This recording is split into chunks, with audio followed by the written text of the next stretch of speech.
Chapter 522. Fong Yen didn't want to go to the principal's office to talk to him.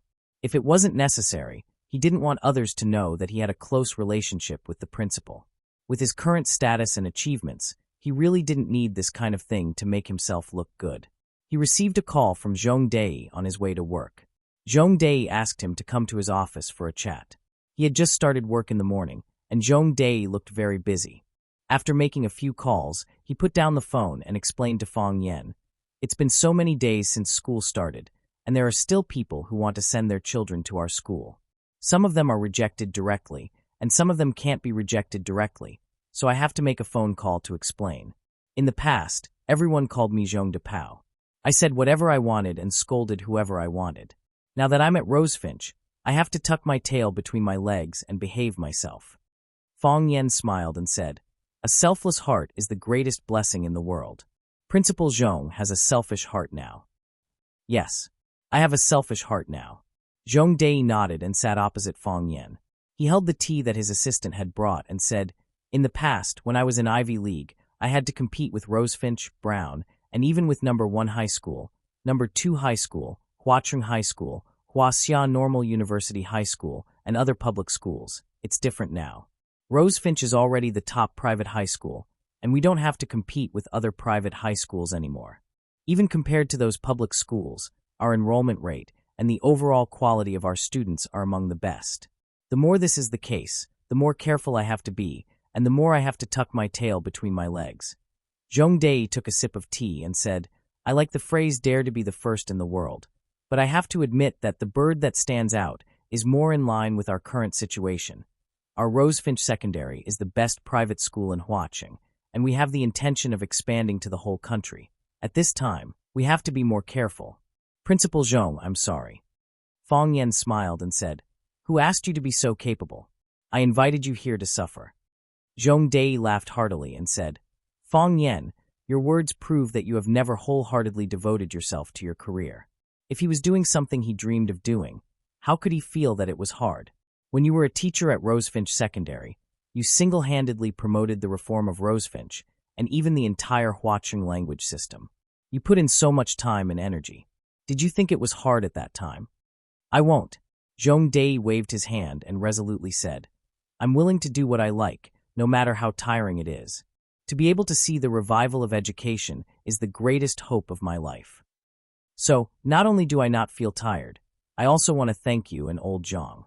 If it weren't for your kind invitation, if it weren't for old Zhang's benevolent demeanor, I, Zhong Dei, would not be able to enjoy such pleasure for a while. Those who served the country and the people were all great heroes." Zhang Xiaofeng had his own selfish motives, but he was still able to weigh the pros and cons in the face of major issues. Zhong Dei wholeheartedly wanted to revitalize the education in Huacheng. He wanted to train the students into talents with comprehensive development of morality, intelligence, and physique, or practical talents. What he was most afraid of was teachers who only cared about credits and used rigid textbooks to teach a group of nerdy students. They could memorize obscure ancient texts, but couldn't distinguish wheat from onions. They could draw a map of the world, but didn't dare to take a trip around their own small city. They could remember the famous words of ancient and modern sages, but didn't know how to pour a cup of hot tea and a bowl of hot rice for their parents. To him, it was a national disaster. So, Zhong Dei had been working hard for this, and often wrote articles to discuss the reform of education. Unfortunately, these articles did not attract the attention of the relevant people. Even so, Fong Yen still admired this kind of man, because when others were silent, he was willing to stand up and make a sound. Sometimes, speaking the truth was a kind of courage. How many people had such courage? No matter what, you still have to take care of your body. Fong Yen advised him seriously, "I know that Rosefinch has more and more problems, and I also know that you have too much pressure on your shoulders. Do you still remember? The first time we met, it was not a happy time. But the first time we met, I felt that you were the leader that our Rosefinch Secondary needs. Later, I discussed this matter with Headmaster Zhang, and he also felt that you are very suitable. It is not easy to find a suitable leader. If you get sick from exhaustion, I don't have much confidence that you can maintain the results that you have achieved all these years." "That's not right, you think too highly of me," Zhong Dei said with a smile. "Whether I am here or not, Rosefinch is still Rosefinch. All these years, Headmaster Zhang and I have been doing one thing, which is to make management procedures. As long as there is a scientific and perfect management system and a rigorous and responsible supervision system, Rosefinch Secondary will be able to make great strides forward, and it will not be led astray because of one or a few people's incompetence or wrong decisions. However, I still like your praise for me. That's the other way around. Feng Wei said with a smile. You are the headmaster, and I am just a security guard. You should be the one praising my work. How can a security guard praise a headmaster? Who said that a security guard can't praise a headmaster? Even a security guard is willing to praise a headmaster, which proves that I am a competent headmaster. Besides, didn't you say that there is no distinction between high and low professions? Why are there differences between a headmaster and a security guard now? Feng Yan looked at Zhong Dei and asked, Headmaster Zhong also knows about this? Yes. It has such a big impact. How could I not know? Zhong Dei looked at Feng Yan and said, Last night, when I was having dinner with the army chief, he told this matter as a joke at the dinner table. He said that his soldiers are unruly and rarely listen to people.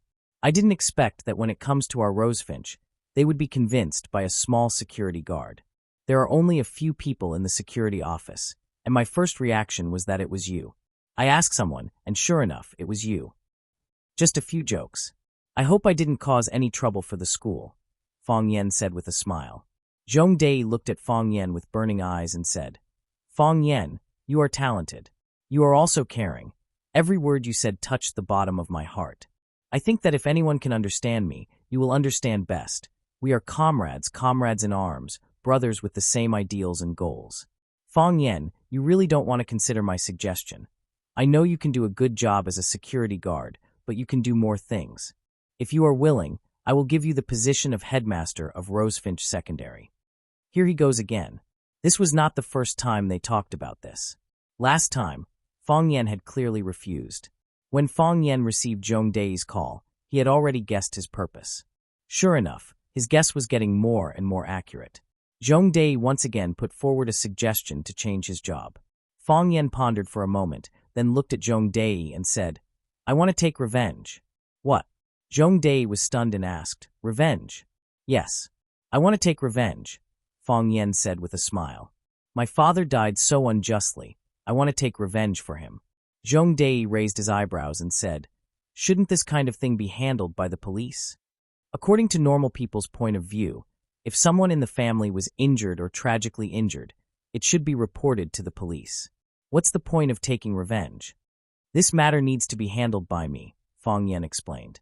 You can take revenge while working. Zhong Dei said, You can also look for the murderer while working. Both won't delay.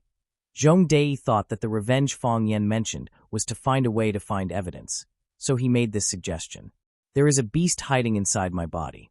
If I don't let this beast out, I might hurt myself. But if I let this beast out in the school, it might hurt the students. So I can't accept your invitation, Zhong Dei said with a face full of regret. You're a genius in education. What a pity. Feng Yan smiled and said, When my heart calms down again, I might go back to school to teach. I'll wait for you to come back. Zhong Dei nodded and said, Yesterday, I talked to Director Liu on the phone. I was going to submit a report to her, but she said that the matter of Rosefinch Secondary should be discussed with you. Really? Feng Yan was stunned and asked, What is it? Zhong Dei walked back to his desk and took a document and said, Take a look first. Feng Yan took the document and glanced at it. On it were the words Rosefinch Brand Expansion Plan. Feng Yan didn't open the folder and read it carefully. Instead, he looked at Zhong Dei and asked, You mean to build a branch campus? That's right. Zhong Dei smiled and nodded. I think it's time to take this step. Why? Rosefinch's brand has matured. Now, not only the parents of students in Huaqing want to send their children to Rosefinch to study, but parents of students in other cities also want to send their children to Rosefinch to study. Our Rosefinch's brand influence has been built. Rosefinch's reputation is well known, and Rosefinch Secondary School can't accommodate so many people. Why don't we take this opportunity to take a step forward? Building a Rosefinch Secondary in every first-tier city in the country is something I've always wanted to do. Feng Yan could see the excitement in Zhong Dei's bones and the undisguised excitement in his eyes. When he looked at Feng Yan, he was a little worried that Feng Yan would reject his proposal. This was an aggressive man. He was willing to burn all his energy and wisdom for his career. I agree, Fong Yan said with an extremely solemn tone. Chapter 523. What? Li Yun almost jumped out of her seat. Why is there a traffic jam? Li Yun couldn't be bothered to flirt with her daughter anymore. She pressed down on the window and looked at the long line of cars in front of her. She said angrily, "The traffic of a city represents the level of governance of the city." The traffic jam appeared out of nowhere. It proves that the leadership of the city is not good enough. Because she was too anxious, Li Yun could only vent her anger on the city manager. Li Yun looked at her watch. There were only 20 minutes left until the signing ceremony. They were going to report to the media about the signing ceremony of the 3 companies. She was the person in charge of Huaxiao Investment Group. She could be said to be the main organizer and initiator. If she couldn't get to the venue in time, what would happen to the signing ceremony? Should he postpone the time or find someone else to stand up and replace him? If she delayed it, the auspicious hour would be missed. The old master of the Lan family still believed in these supernatural things. He had specially asked a master to look at it. Finding another person to stand up and sign on his behalf, although it was just a statement, the people outside would interpret it differently. Everyone knew that Jiang Julio's Longta Group had the unconditional support of the Jiang family and the limited cooperation of the Lan family. If the Jiang family didn't appear in the signing ceremony jointly organized by the 3 families, how would others view Jiang Julu? How would they view the Jiang family? Or rather, how would they interpret the relationship between the 2 families? Li Yun glanced at the assistant in the front passenger seat and said, "Jiang Shifeng, go out and see what's going on." "Yes, madam." The man in glasses got out of the car and walked forward quickly. Soon, Jiang Shifeng went back to the front passenger seat and said, "Madam, they said there was a car accident in front. A few cars had a series of collisions." "Oh my God." Li Yun touched her forehead. If it was a normal traffic accident, they might be able to pass after waiting for a few minutes. However, if it was a series of collisions, the situation would be very troublesome. If there were casualties, it was very likely that the traffic would be blocked for a few hours. Jiang Shifeng, call the mayor of Huaqing. Li Yun said, "Ask them to solve this problem immediately." "Madam, I'm afraid we don't have enough time," Jiang Shifeng reminded.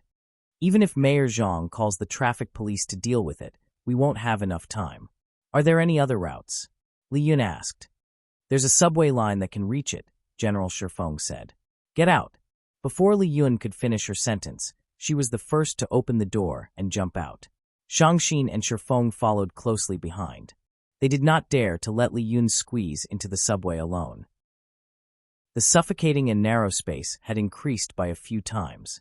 Even the air they breathed felt much fresher. "Help, I am going to die." "Call the police." "I am going to die." The long-haired man rolled on the ground and shouted, "Idiot." Jiang Shangxin scolded him with a look of disdain. Beating up a sex maniac wasn't a big deal to her.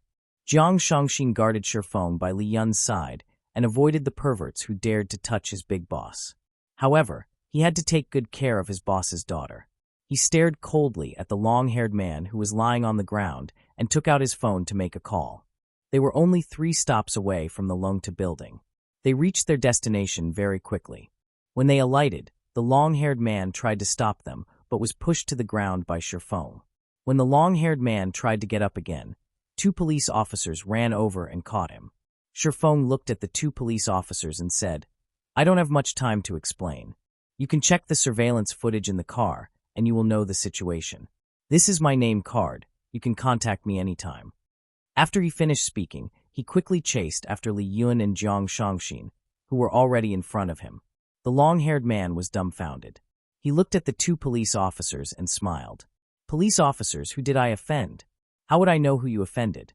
The middle-aged police officer said angrily, "I only know that Bureau Chief Wang from the municipal police station called Bureau Chief Lin and asked us to come over to handle a molestation case." "Police officers, this is a misunderstanding.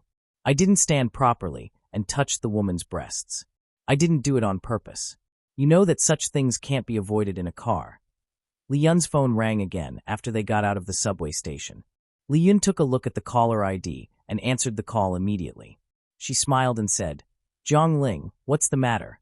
Fourth aunt, have you arrived?" I was stuck on the road just now. They said that there was a series of collisions in front. I had no choice but to leave the car and take the subway here. I will reach Longtu building in a few minutes. Li Yun explained. Have you received the military order? I was stuck on the road. Jiang Junling said. You can start first, don't wait for me. Okay, I will sign with them first. Li Yun smiled and said, Jiang Ling, you don't have to rush. It won't delay anything. Thank you, fourth aunt, Jiang Junling said. After hanging up the phone, Li Yun said to Jiang Shangxin, Fortunately, we arrived in time.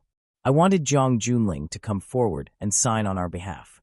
I didn't expect him to be stuck on the road too. Someone from the Jiang family has to step forward for this signing ceremony. So annoying. Jiang Shangxin said unhappily. Those people are so uncultured. All right. Li Yun comforted her and said, The world is so big and full of strange things. There are good people and bad people. This is a matter of course. You usually have a luxurious car and a clean foot. You have been away from society for too long.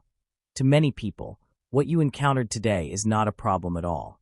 They crossed the pedestrian bridge and walked towards the majestic Longtu building. Just as they reached the entrance, they saw a group of workers in Longtu uniforms gathering in their direction. The security guards of Longtu building were running out and getting ready to chase these people out. However, these workers were very cunning. They chased after them and came back again when they stopped. Both parties were playing hide-and-seek. The reporters who were waiting for the signing ceremony to begin in the hall got the news and came out to film this scene. Li Yun's heart skipped a beat. She finally realized that perhaps all natural disasters were man-made disasters. From the inexplicable series of collisions to the workers gathering to create trouble, it was all secretly planned by someone. Someone didn't want the three parties to cooperate and wanted to smear layers of dog-sh*t on their faces. Chapter 524. Sir, may I know why all of you are gathered here? The reporter randomly pulled an old man for an interview and pointed the camera at his wrinkled face. We want an explanation.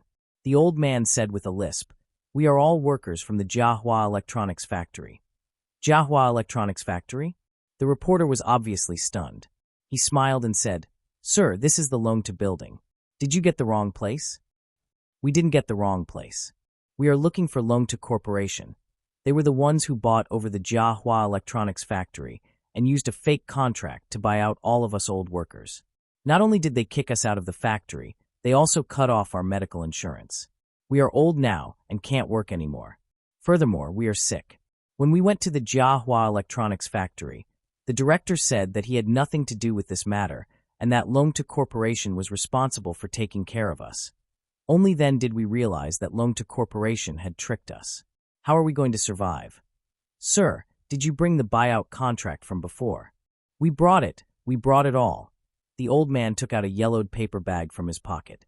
The reporter reached out to take it, but the old man quickly held it in his arms and said, Don't tell me you are in cahoots with them?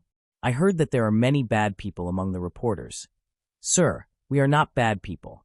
If what you said is true, we will find a way to seek justice for you. Sir, we will not accept your contract. You can spread it out and let our cameraman take a shot of the contract.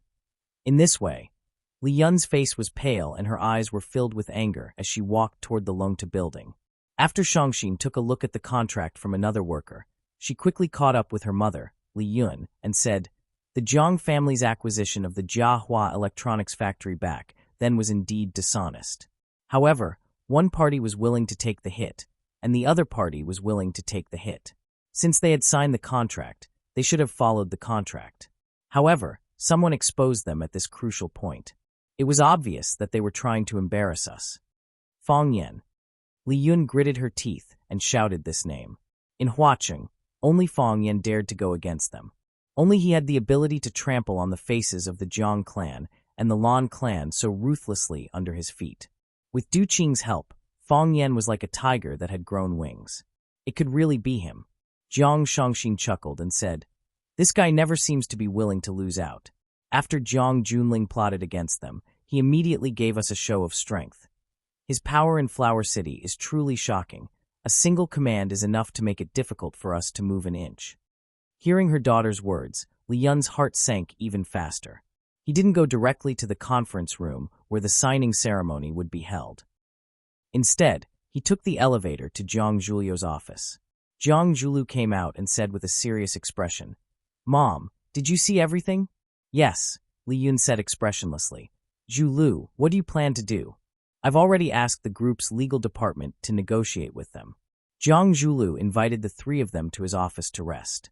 After the secretary served tea and left, Jiang Julu said, "But for them to jump out at this time, they're definitely not here with good intentions. I'm afraid that they will demand an exorbitant price." "We were stuck in traffic on the way here," Li Yun said. "They said that there was a series of car collisions ahead, and because they were afraid of delays, they had to take the subway to rush over. The military order is still stuck on the road and won't be here for a while. They asked us to start first and not wait for him." Jiang Julio's expression darkened, and he said fiercely, "The Lan clan called just now. They said that they were also stuck on the road. I'm afraid that they won't be here for a while. Fang Yan has started to retaliate. Otherwise, how could it be so coincidental? Damn Du Qing." "Yes," Li Yun said. "Fang Yan has started to retaliate. Only he has such capabilities and guts." Jiang Julu sneered and said, "It's hard for him to stop the three of us from joining forces, so he can only use such underhanded methods to obstruct us and create some difficulties for us. To embarrass himself. Is this just some underhanded methods?" Jiang Shangxin said with a cold expression, "We were stuck in the middle of the traffic, and we had no choice but to abandon the car and take the subway. We were molested on the subway, and even called the police for help. Just as we walked to the entrance of Longtu building, we saw the workers protesting against Longtu's previous overbearing contract, and the reporters were fighting to report on it. If this matter isn't handled well, Longtu Group's reputation will be tarnished. If we want to settle this matter properly, we have to satisfy those workers' exorbitant demands. If we satisfy them, what about the other workers?" Today, dozens of workers gathered at the entrance of Longtu building to protest. If your legal department agrees to their harsh conditions today, there will be thousands of people gathering at the entrance of Longtu building to protest tomorrow. Is this trouble just a small trouble to you? To encounter so many troublesome matters so early in the morning, I'm afraid that this collaboration— Shangxin. Li Yun shouted sternly and interrupted what Jiang Shangxin was about to say. She said, "Since it has already happened, think about how to settle it. What's the use of blaming each other?" Jiang Shangxin knew that her mother didn't want to see a dispute between her and Jiang Julu, so she turned her face away unhappily. Jiang Julu walked quickly to Jiang Shangxin and asked with a concerned look, "Molested on the subway? What exactly happened? Where is the person who molested you? I want him to suffer a fate worse than death." Li Yun took a look at Jiang Julu and said, "All right, Julu, the matter has already passed. We have already called the police, and the police will punish him. What we need to do now is to settle the matter that happened right under our noses." Jiang Julu looked at Jiang Shangxin with a pitiful gaze, then turned around and said to Li Yun, "I will call the Lan family again. No matter what, the signing ceremony must be held as per normal." Li Yun raised her wrist and looked at her watch.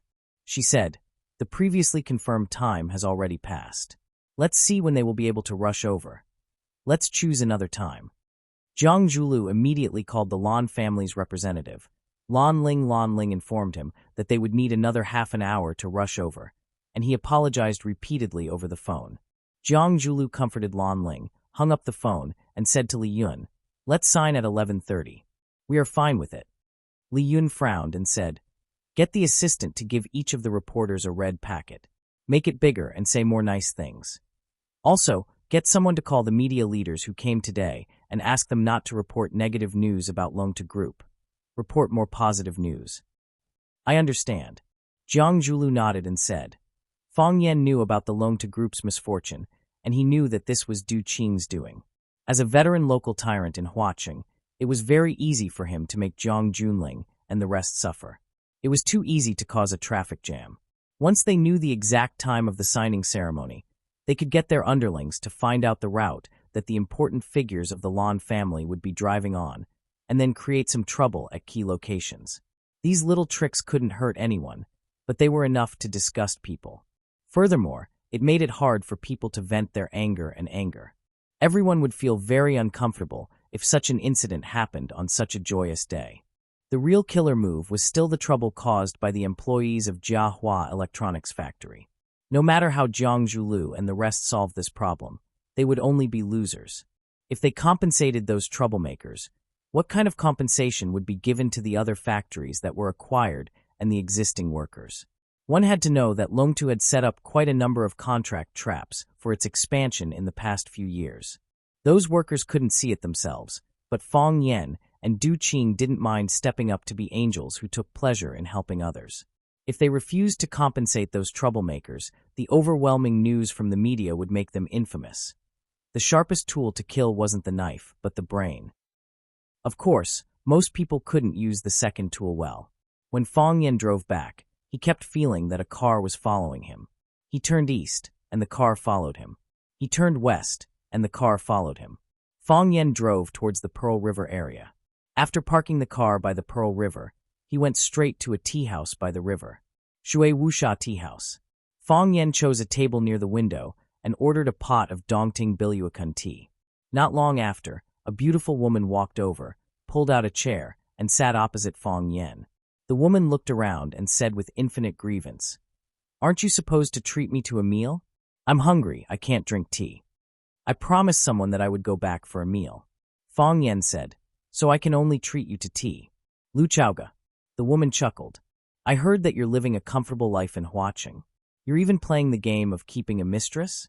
Fong Yan held the teacup and drank the tea, saying, "My life is all right.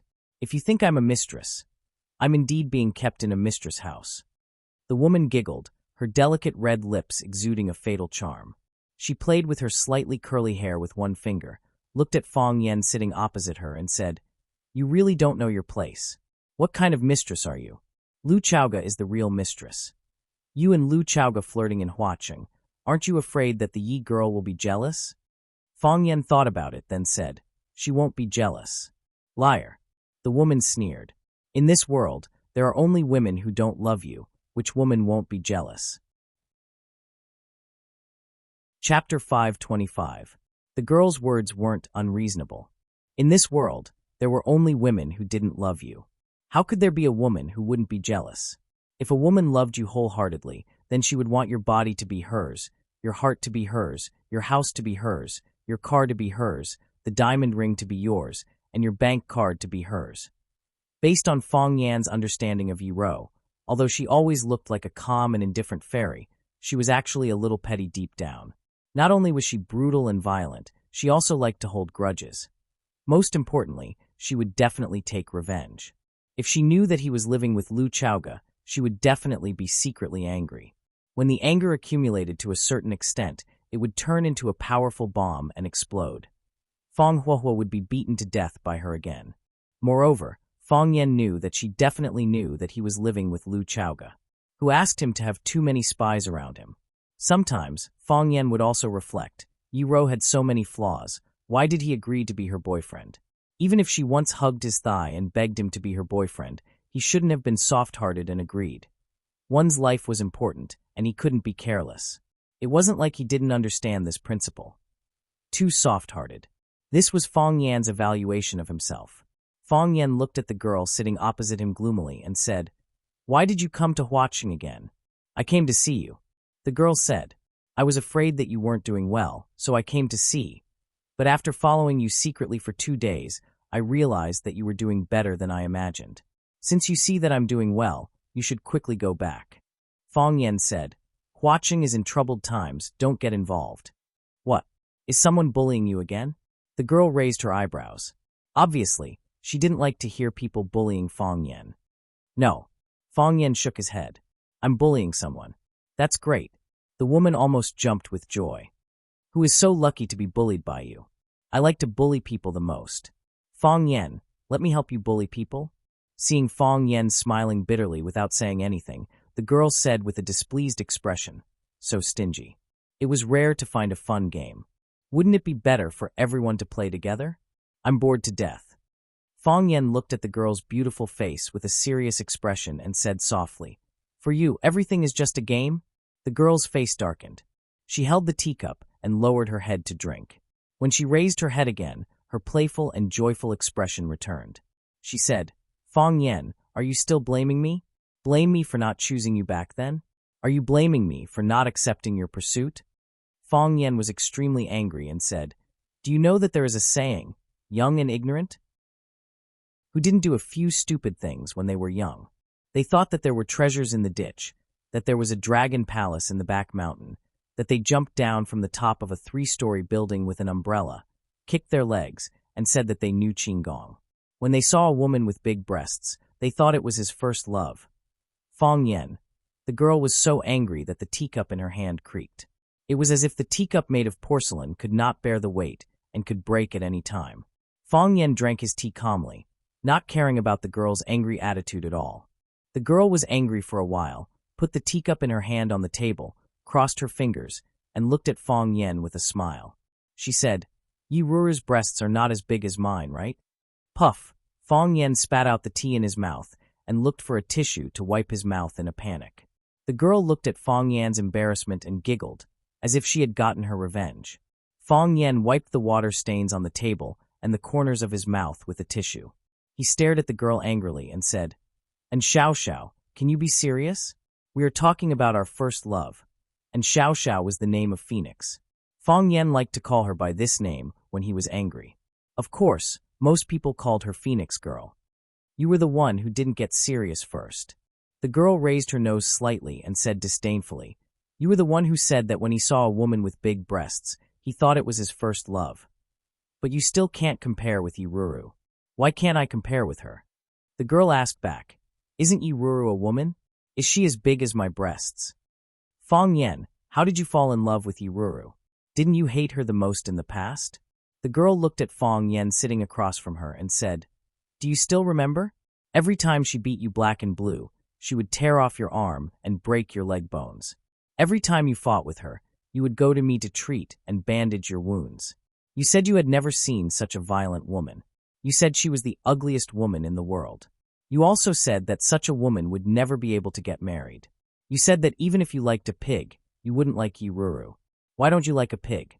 Fong Yan's expression was a little embarrassed. He said with a red face, That was in the past. After I got to know her more, I realized that Yi Ruru was actually a good person. Although she was very violent, she was kind at heart. Although she always beats me black and blue, that's because I provoked her first. She tore off my arm and broke my leg bones. That was also to encourage me to make progress, hoping that I could achieve something in martial arts. You men. The girl's smile was very bitter. She said, You are all born liars. Fong Yen looked at the girl and said, I didn't lie to you.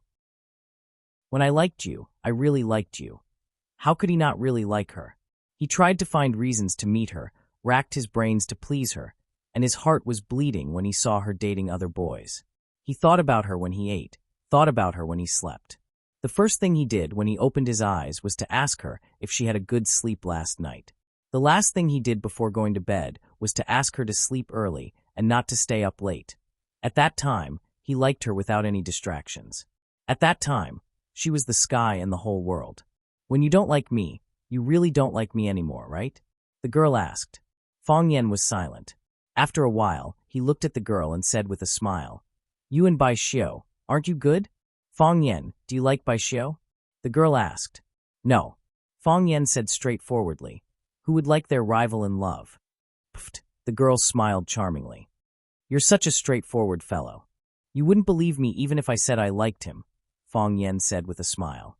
Bai Xiu is more handsome than you, more knowledgeable than you, and better at kung fu than you. That's why you don't like him, right?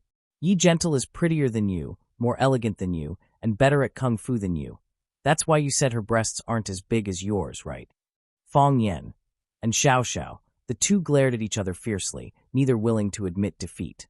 After a while, Fong Yen moved his gaze away first and said, You still haven't answered me. Why did you come to Flower City at this time? I already answered you. I thought your life in Flower City was miserable, so I came to see you. I didn't expect you to hide a mistress and live a better life than I imagined. I'll tell Yi Gentle when I get back. Do you think she'll believe you? Of course she won't believe me, the Phoenix said with a proud expression, but she'll definitely bear a grudge against me. She's already known. It's not scary for a woman to be smart, but it's scary for a woman to play dumb. It's one thing for her to know, but if I say it in front of her, Why are you doing this to me? Because I hate you. The two each had their own thoughts as they sipped their tea. Their gazes were leisurely cast on the surface of the Pearl River. The breeze on the river was cool, but both of them felt a bit gloomy. It was as if something wanted to break out of their bodies, but couldn't break through their skin and flesh. It was extremely uncomfortable.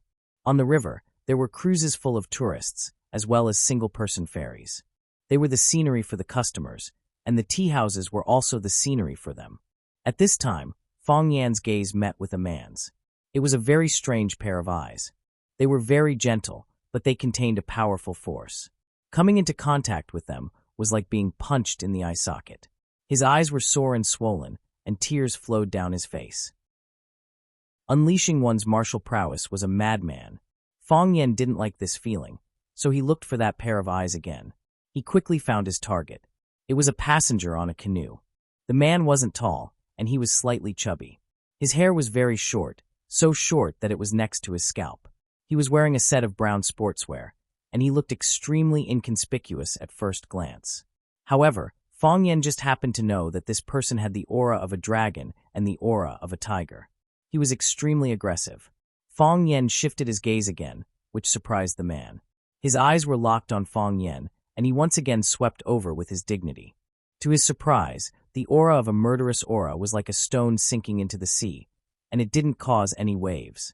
The young man sitting in the tea house was still looking at him calmly with a faint smile on his face, as if he was laughing at his useless efforts. Just as he was about to test it again, his eyes suddenly felt as if they were being pricked by a sharp needle. He covered his eyes with both hands, and his body retreated repeatedly. The man knew that he had been sneak attacked by the young man. He had just used a visual attack on the other party, and the other party had also used a visual attack on him. Visual attack? That young man actually knew how to use a visual attack? The man didn't get angry. Instead, he laughed. After rubbing his eyes, he once again walked to the edge of the canoe and used the body freezing technique to stop the boat from moving on the river. He directly shouted towards the tea house. "The lady in red on the second floor, would you accompany me on the boat to enjoy the scenery?" Phoenix had long since discovered the flirtatious glances between Fong Yan and the strange man on the canoe. Hearing him shout towards her, and the fact that she was the only lady on the second floor, and she just so happened to be wearing a red dress, she couldn't help but become angry. In a tender voice, she scolded, "Who are you talking to if I poke out your dog eyes?" Chapter 526. With you, of course. Seeing Phoenix's anger, the man didn't seem to mind at all and continued to boast shamelessly. "The only person who can catch my eye on both sides of the Pearl River is you. Would you be willing to give me face and take a boat to the west to see the scenery on both sides of the river?" "I'm not interested in watching the scenery with you," Phoenix said with an unfriendly expression. This was the first time she was being teased in public. In the past, it was always her who teased others, like Fong Yan. "Miss, you're not giving me any face," the strange man on the boat laughed and said. The strange man on the boat chuckled and said, "Miss, why don't you discuss it with the pretty boy opposite you? Maybe he'll agree to my request. Let your mother accompany you," Phoenix cursed. As she spoke, she had already thrown the teacup in her hand. Whoosh! The teacup jumped out of the window, pierced through the air, and smashed towards the man's face with a whistling sound. As fast as a meteor, it arrived in the blink of an eye. "Ha!" The man grabbed with one hand, and the teacup landed in his palm. He drank the remaining tea in the cup in one gulp, greedily kissed the rim of the cup, and loudly praised, "Good tea, fragrant tea. Good tea, fragrant tea. You pervert." Phoenix grabbed the teapot and was about to throw it at the man again. "The tea has been drunk, the teacup is returned." The man flicked his finger, and the teacup flew back at an even faster speed. "Ha!" Phoenix slapped the teacup away with her palm. Before it could reach her face, she had already used her internal energy to slap it away. Splash! The teacup lost its momentum and fell into the Pearl River in front of her. She wouldn't touch something that had been used by others, and the man had even kissed the rim of the teacup, which made her feel even more disgusted. The man laughed and said, "Miss, you're so irritable. I'm afraid your inner fire is rising, and your yin and yang are not in harmony. I have a side that can cure you. Would you like to try?" This time, not only was Phoenix's expression embarrassed, but even Fong Yan was furious. He casually threw the teacup in his hand over. The teacup was filled with tea, and it spun rapidly like a top as it flew towards the man's face. I'm not interested in a man's teacup. As the man spoke, he reached out to slap the teacup that Fong Yen had thrown at him away. Pa! When the strength of his palm came into contact with the rotating teacup, the teacup suddenly exploded. The shards of the teacup shattered and shrouded the man's body. The tea in the teacup splashed everywhere, splashing all over the man's face and body. The man stood there in a daze for a long time, then burst out laughing. Beautiful. It was simply too beautiful. Whirlwind explosion. One whirlwind, one world. It is difficult for external forces to fuse, and it is difficult for external objects to enter. Touching it would break the balance and cause one's body to explode. I didn't expect to see an expert who can use whirlwind explosion on the Pearl River, the man shouted loudly. He shouted to Fong Yen in the tea house. Brother, what's your name? He had just called Fong Yen a gigolo, but now he was calling him brother in the blink of an eye. This man's moral integrity, it was so insignificant that it could be ignored. Fong Yen replied in a deep voice. Don't call me brother. He was not willing to be brothers with others easily. Fong Yen? Are you brother Fong Yen from Swallow Dock's Fong Tai Chi? Fong Yan's eyes turned cold, and he said, That's me. No wonder. The man praised and said, It's said that Fong Tai Chi has a successor and is the rising star of the Tai Chi branch. Seeing you today, it really lives up to its reputation. Who are you? Fong Yen asked loudly. Fong Yen had no impression of this man at all, but the man clearly knew his identity. This was a very bad feeling, and it also made him feel insecure, as if he was being coveted. Hojindong, the man replied loudly. My friends who have met me call me martial arts fanatic. Martial arts fanatic? Fong Yen was stunned. This ordinary-looking middle-aged man with a wretched manner was martial arts fanatic, one of Hua Xia's 7 fanatics? Fong Yen felt as if his faith had collapsed.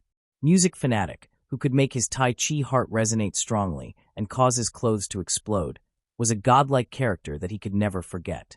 Why did martial arts fanatic, who was as famous as music fanatic, look like a tragic tram fanatic? How could such a person be chosen as one of Hua Xia's 7 fanatics? Did someone in the organizing committee accept a red packet from him? Martial arts fanatic? Phoenix was also a member of the pugilistic world. Perhaps she did not know the name Hojindong, but the title of martial arts fanatic was so impressive that very few people did not know it. Martial arts fanatic of Hua Xia's 7 fanatics? Why is he in Huaqing? Why is he like this? As expected, Phoenix and Fong Yen felt the same way. How could such a person be called martial arts fanatic? Was there not a single member of the 7 Fanatics Appearance Association? In their minds, a martial arts fanatic should have a jade-like face, shoulder-length hair, serious in speech and manner, and have the demeanor of an immortal. It's fine when he doesn't move, but when he does, the earth will shake. Fong Yen also felt like the earth was shaking, but it was because of the martial arts fanatic's image and the way he teased the girl just now. He might be a fake, Fong Yen whispered. Fong Yan's voice was very soft, but the martial arts fanatic heard it. Hojindong shouted, Ignorant brat, who dares to fake the title of martial arts fanatic? Aren't you afraid that I'll fight him to the death? Senior martial arts fanatic is right, Fong Yen shouted. It's my great honor to meet Senior today. If there's a chance in the future, I'll invite Senior for tea again. Fong Yen grabbed Phoenix's arm and said in a low voice, Let's go. Saying so, the two of them prepared to slip out of the tea house. Brat, don't go, the martial arts fanatic shouted. An invitation is not as good as a chance encounter. Since we're meeting at the edge of the Pearl River, how could we not have a good fight? Stay, let's spar. Senior, unfortunately, my wife is giving birth in the hospital today. While speaking, Fong Yen had already left his chair and ran towards the stairs. Fong Yen, brat, don't go. The martial arts fanatic was furious, shouting Fong Yan's name, wanting him to stay. How could Fong Yen dare to stay? He only wanted to leave this place as soon as possible. The martial arts fanatic was famous mainly because of his obsession with martial arts. It's said that the martial arts fanatic became famous at a young age, then began to travel everywhere to challenge others. As long as he takes a fancy to an opponent, he'll find a way to make them fight. In order to stimulate his opponent's fighting spirit, he'll even use some very dishonorable methods. For example, when he teased the Phoenix just now, he must have thought that the Phoenix was Fong Yan's girlfriend, so he directly set his target on the Phoenix. Fong Yen, the opponent that he had his eyes on, would naturally be enraged for the sake of his beauty and jump out to fight with him for 300 rounds. Moreover, he'll be full of anger, so he'll definitely not show mercy. Unexpectedly, before Fong Yen could make a move, Phoenix already couldn't help but throw a cup at him. The martial arts fanatic loved to fight all his life, and those who fight are sure to win. Out of over 1,000 challengers, he only lost once. He only lost to the old drunkard Mo Qingdi at his peak. Even his teacher who taught him was defeated after he left for 10 years, and has since gone into seclusion. Some said that he was angered to death by his disciple, while others said that he was painstakingly researching new moves to defeat his disciple. But until now, he still hasn't succeeded. There are many rumors, but no one knows which one is the real situation. What Fong Yen didn't expect was that he just came to the riverside to drink a cup of tea, meet a wretched uncle, and then run into one of the legendary 7 addicts of Huaxia, the martial addict.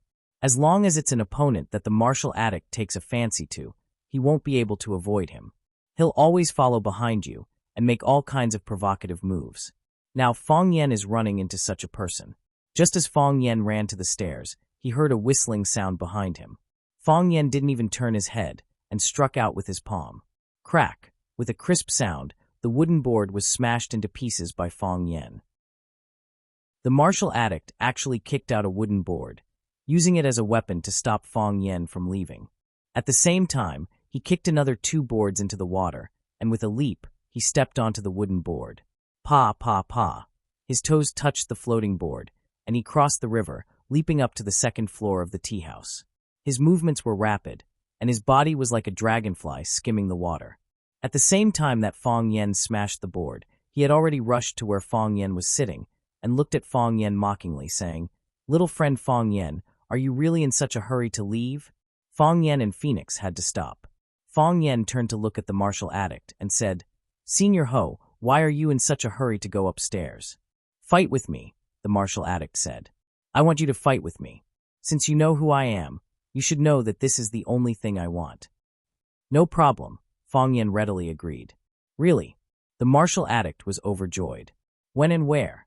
10 years from now, at the Shui Wuxia tea house. I'll see you there," Fong Yen said heroically. "A gentleman's promise is worth 1,000 gold. How could I lie to you about such a serious matter?" "Where is Shui Wuxia?" the martial addict asked. Fong Yen looked at the martial addict in shock. Shouldn't his focus be on why the duel is 10 years from now?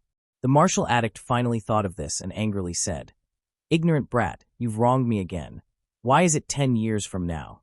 "I can't beat you right now," Fong Yen sincerely said.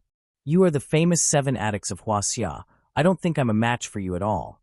The martial addict smirked and said, "It's just a lowly name, not worth mentioning. Don't take it to heart. A person's name is like a tree's shadow. Senior martial addict is famous throughout Huaxia. The number of combatants that have lost to you is uncountable. Fong Yen is still young. How could he be a match for Mr. Martial Addict? Not only am I not a match for you, I don't even have the qualifications to fight against you." Fong Yen looked at the martial addict with a face full of respect, as if flattery was free of charge. However, a soldier who doesn't want to be a general is not a good soldier, and a warrior who doesn't want to defeat the martial addict is not a good warrior. "Mr. Martial Addict, although you are very powerful, although I respect and admire you, 10 years from now, right here, right now I, Fong Yen, will challenge you again." After saying that, Fong Yen angrily turned around. An impassioned expression that said he would take revenge one day. Chapter 527. The mountains are high and the rivers are long. Let's meet again in 10 years. When Fong Yen turned to leave, he didn't forget to give Phoenix a reminder with his eyes. "Hurry up, don't let this idiot turn around." Phoenix was also a clever person, and she had worked together with Fong Yen for many years, so she naturally understood what he meant. She stared at the martial addict with disdain and said, "The river flows east for 30 years, and the river flows west for 30 years. Don't bully the young for being poor."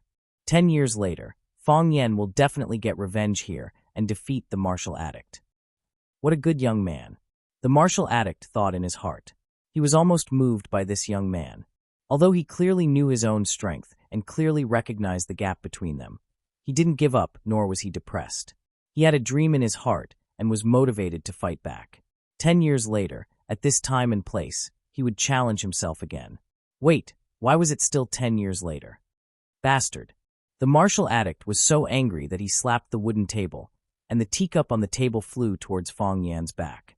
The teacup moved in a straight line, generous, neutral, and peaceful, just like the most ordinary teacup containing the most ordinary tea. The strange thing was that there was no tea waiter bringing the teacup in the middle. The teacup was silent, but it contained a great deal of lethality. Fong Yan had fought with countless strange people, and he was very clear that the simpler a move was, the more complicated the truth was. If you couldn't understand the truth behind it, you couldn't take these moves. Those extremely gaudy moves, on the other hand, didn't have that much lethality, because those complicated moves were a waste of chi and also a waste of strength. For these top experts, strength was like eating, and not a single grain of rice could be left. This move was similar to the spinning explosion that Fong Yan had just used. It perfectly combined chi and strength, and then transformed it into a more aggressive move. The difference was that the cup that Fong Yan threw needed to rotate to maintain the balance of chi and strength, and maintain an independent world. It was not disturbed by the attack of external forces or objects. But the cup that the martial addict threw with his palm moved in a straight line, and achieved the balance of chi and strength without the need to rotate. It was obvious that this was a level higher than Fong Yan's. Skyline. One line is the heavens, the Tao of nature. Fong Yan took a step forward with his right foot, his upper body swaying nonstop, as if he was drunk and unable to stand steadily. His upper body ran 11 circles in an instant before he managed to avoid the teacup's attack. Ka-cha! The teacup smashed into the wall, but the tea in the teacup seemed to have disappeared into thin air. Not a single drop spilled out. In fact, when the martial addict slammed his palm on the table, the tea in the teacup had already been evaporated by his majestic and turbulent chi. What was flying in the air was just an empty teacup. Beautiful. Nice hiding. The martial addict burst into laughter and said, "How many years has it been? It's rare to see such an eye-catching young opponent." Of his previous opponents, some were too old and some were too young. The old man's fists were loose and his chi was weak. He couldn't stand a prolonged battle. The young punches were short of breath, and it was difficult for them to form any form of power. It's really boring. Little brother Fong Yan, what was the name of the move you used just now? Was it Drunken Crane Riding the Wind? This was the Drunken Crane Riding the Wind created by Azure Dragon Mo Chingdi after he was crippled. The martial fanatic was also a weirdo. When he was annoyed or angry, he would open his mouth and call you ignorant kid or pretty boy. However, when you performed a martial art move that made his eyes light up, he would immediately change the way he addressed you as brother. It was Drunken Crane Riding the Wind. Fong Yan answered truthfully. What a heaven-sent genius. He really is a genius. The martial addict said with a face full of regret. Hua Xia, Azure Dragon Mo Chingdi. How glorious and dazzling he was back then. I painstakingly chased after him for 3 months and 17 days, and finally got the chance to fight him by the Qingming Lake. After exchanging 3 punches, I used my spear. The first spear. He only used 1 spear and broke 29 strands of my hair. I saved that strand of hair and carefully counted it. The martial addict fondled the green skin on his head with nostalgia and said, I used to be like Mo Chingdi, I also had long hair. If a martial artist doesn't have long hair, what kind of heroic spirit is there? Do you know why I cut my hair so short now? It's because I was worried that I would meet an expert like Mo Chingdi again and have my hair cut off again. What a pity, the Azure Dragon met the Divine Dragon. In the battle between the 2 dragons, the Azure Dragon's tendons were destroyed and his cultivation was crippled. Even the heavens are jealous of geniuses. All these years, I've challenged people everywhere and trained hard, all for the sake of one day fighting with the Azure Dragon again and erasing the shame of losing my hair. I'm afraid I won't have the chance to fight with the Azure Dragon, but I did meet the Azure Dragon's disciple. This can be considered a fortunate event. Fong Yan was so scared that he quickly explained, Senior Martial Addict, don't misunderstand. Me and the old drunkard. You see, I've always called him the old drunkard out of habit. I've never called him the Azure Dragon or Mo Chingdi before. The old drunkard isn't my master, and I'm not his disciple. We're actually of the same generation. He's my grandfather's eldest disciple, and I'm my grandfather's youngest disciple. We're brothers. If you don't believe me, you can go to the inner river and ask around to see if I'm lying to you.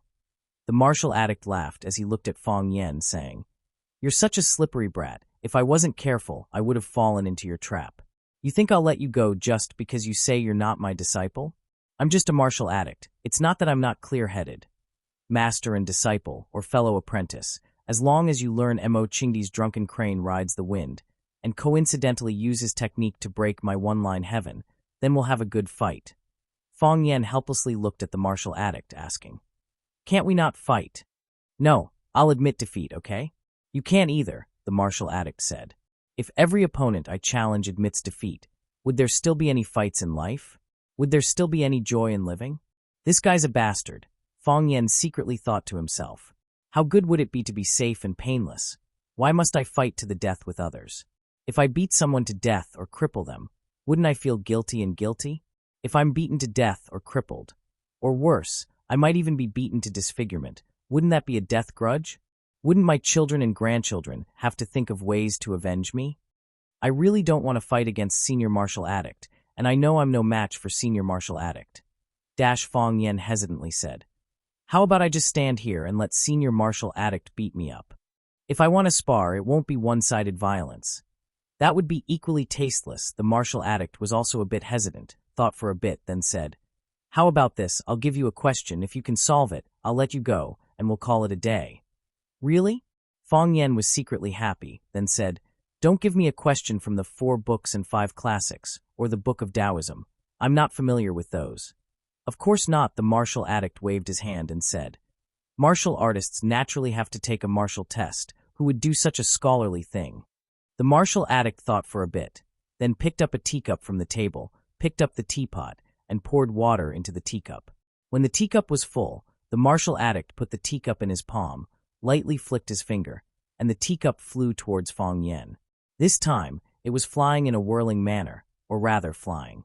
Because its speed was very slow, it was as if there was a remote control controlling its flying rhythm.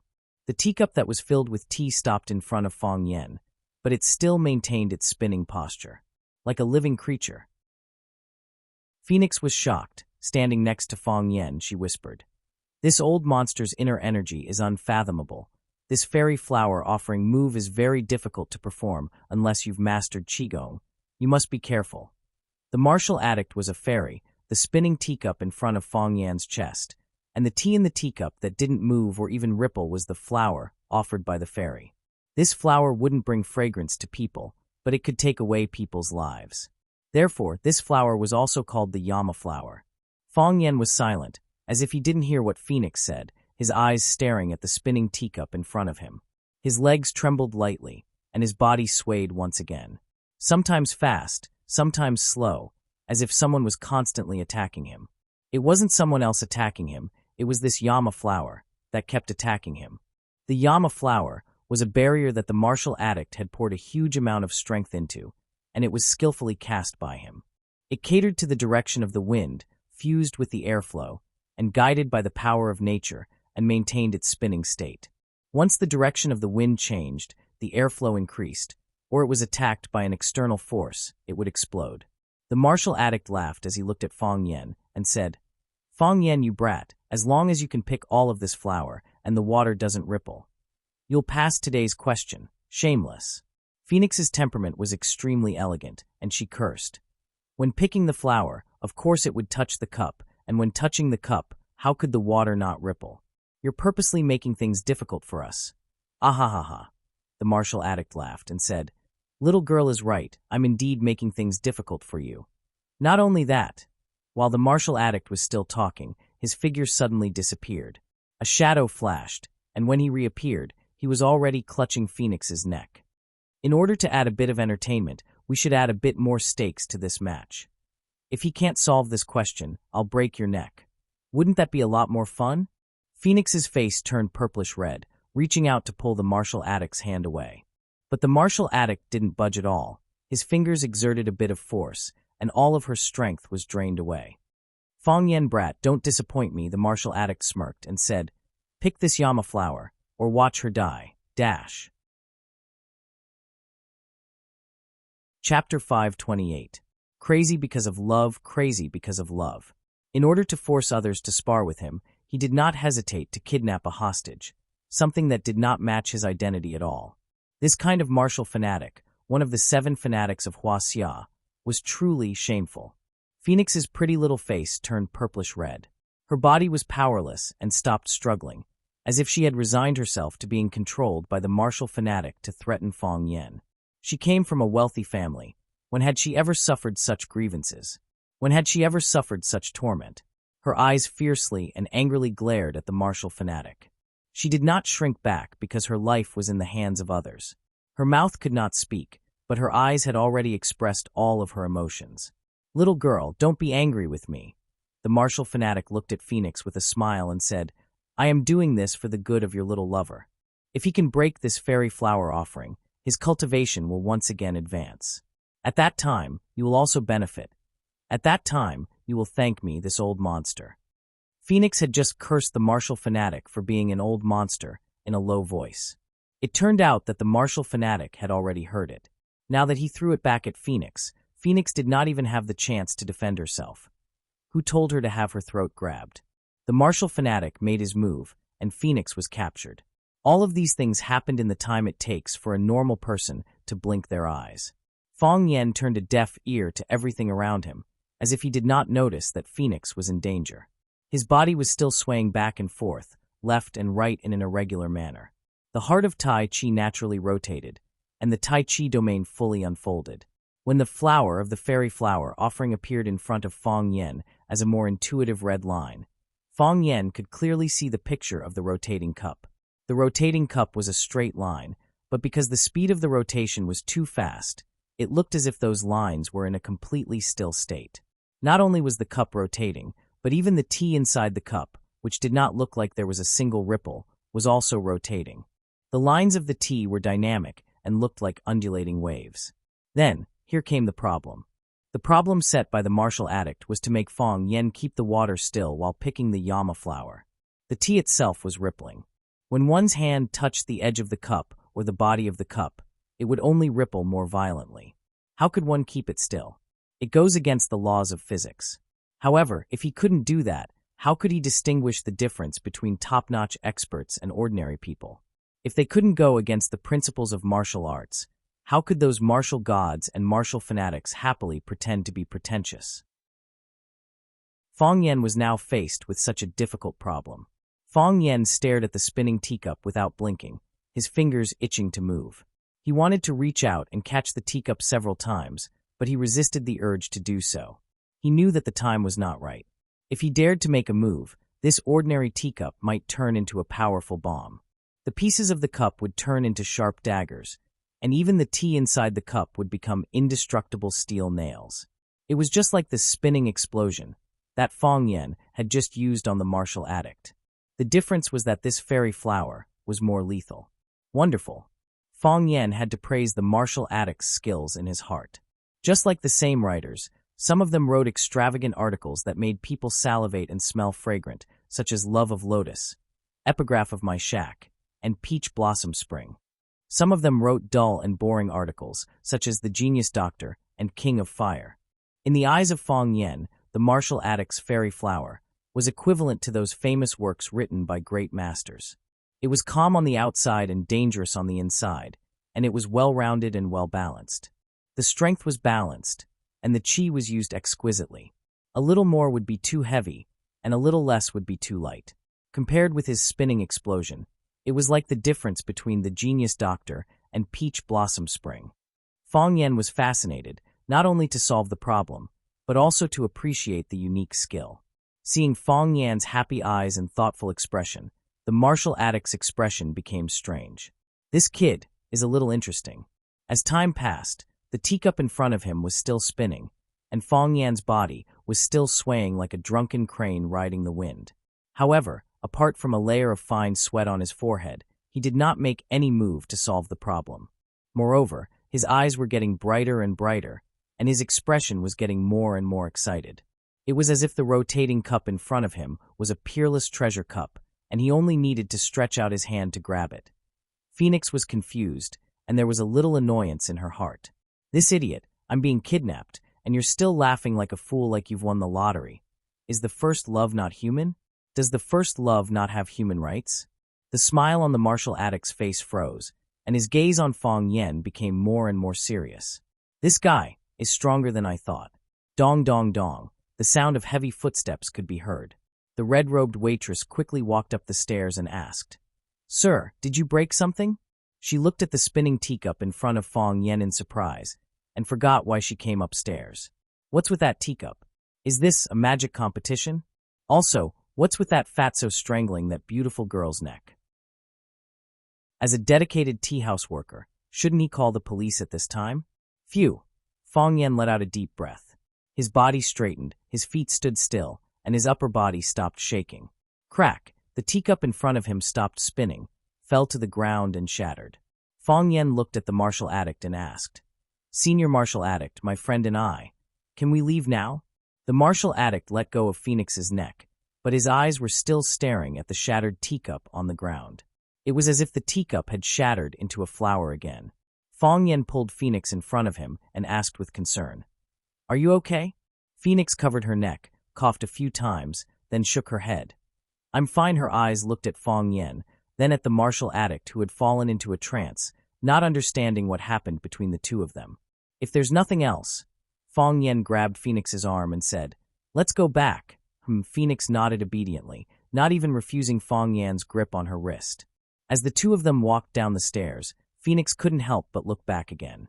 The martial addict was still in a trance state, as if something incomprehensible had happened in front of him. However, nothing strange had happened. After Fong Yen paid the bill at the front desk, the two of them walked out of the waterless tea house. Phoenix took a deep breath of the salty and humid air outside, feeling a lot more relaxed. In front of Fong Yen and the martial addict, she had always been under a lot of pressure. When the two of them were competing, it wasn't just a competition of strength, chi, but also a competition of presence. As the two of them continued to increase their presence, the pressure they exuded also became heavier and heavier. Even after spending so many years with Fong Yen, she still couldn't quite get used to it. Phoenix looked at Fong Yen and asked with a puzzled expression, "Did you pick the Yama flower?" "There's no such thing as a Yama flower, so why bother picking it?" Fong Yen asked with a smile. "What do you mean?" Phoenix was confused. "The cup of tea that the martial addict gave us just now. Wasn't it a flower from a fairy?" "The martial addict is the martial addict, and the martial addict is not a fairy. Tea is tea, it can't grow a flower." Fong Yen shook his head with a smile. "We remove the complexity on the outside, remove the color on the surface, and only look at its most essential thing. It is a cup of water." "I don't understand," Phoenix said with some annoyance. Although she was proficient in martial arts, she was far from being comparable to young geniuses like Fong Yen and Bai Xiao. Compared to Yi Ro, she was far behind. This was also the reason why she found it hard to refute Fong Yan's claim that her martial arts were not as good as Yi Ro's. Fong Yen chuckled and said, "The mountain is the mountain, the water is the water, the mountain is not the mountain, the water is not the water." Most of the martial artists are stuck in this second stage, unable to move forward, and their lifetime achievements stop here. The martial addict has entered the realm where the mountain is still the mountain, the water is still the water, but because of the barrier of knowledge, he complicates things, so he came up with such a seemingly difficult, but actually very simple problem. How is it difficult, and how is it simple? Phoenix was very anxious.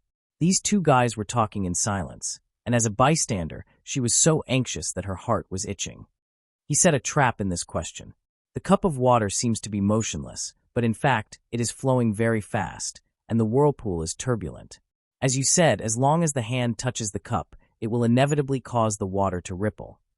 Moreover, the cup and the water form a world of their own, and it will explode upon contact. It is impossible to reach out to pluck the Yama flower and ensure that the water in the cup will not ripple, unless the heat in it is extracted and solidified into ice. But that is contrary to the test question, because what the martial addict wants is water. If it solidifies into ice, it will fall into another trap set by him. "But I didn't see the water in the cup move," Phoenix said. "Right." Fong Yen snapped his fingers and said with a smile, "You didn't see the water ripple, and I also said that I didn't see the water in the cup move. Then, does it prove that the water in the cup has not moved at all?" Phoenix's eyes lit up and said, "So, even the martial addict can't prove that the water in the cup has always been flowing. If he wanted to prove this, he would have to remove the force and skill that he attached to the cup. That way, even if the water is shaking, it can be said that the martial addict himself caused the water to ripple.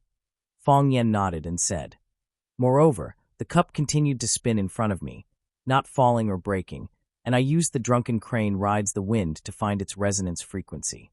The cup itself is already under my control, accepting my guidance. Since the fairy's flower is already in my hand, why would I need to pick it? So, you don't need to do anything, and you have already completed this test question? Because this question has no solution, so I don't need to solve it at all," Fong Yen said with a smile. Chapter 529. Phoenix was very happy for Fong Yen and grinned for a while. Phoenix felt sad for herself. She found that they were not on the same wavelength at all. The martial addict casually throwing out a cup was the legendary flower offering from a fairy. Fong Yan's body swayed, and he actually solved this century-old problem. Were these two fairies? What ulterior motives did they have in coming to the human world? The world of martial arts is really obscure and profound. Phoenix sighed. She had a feeling that she had more than enough, but not enough strength. As the daughter of a wealthy family, she had already put in enough effort and had been gritting her teeth to keep up. But she just couldn't be like Fong Yen and Yi Ro, who could easily step into another small world. She was still bitterly searching in the outside world, but couldn't find a way to enter. Fate was biased towards her, but how unfair was it to her? Fong Yen smiled and looked at Phoenix. "You can clearly rely on your face to make a living. Why must you rely on your talent? You can't even live a good life. You just have to learn how to stretch tendons and wield knives and sticks like us. Why bother?" "I'm willing." Phoenix raised her beautiful face and looked at Fong Yen with a smile on her face. She really liked what Fong Yen said when he said, "I can obviously rely on my face to make a living," and said, "Why do you care?" "I don't care." Fong Yen smiled and shook his head. He took out the key from his pocket and pressed the unlock button. "I'm going back. Goodbye." After that, he opened the door and prepared to leave. "Hey!" Phoenix shouted from behind. Fong Yen turned to look at Phoenix and asked, "Is there anything else? I haven't had lunch yet. Are you really not going to treat me?"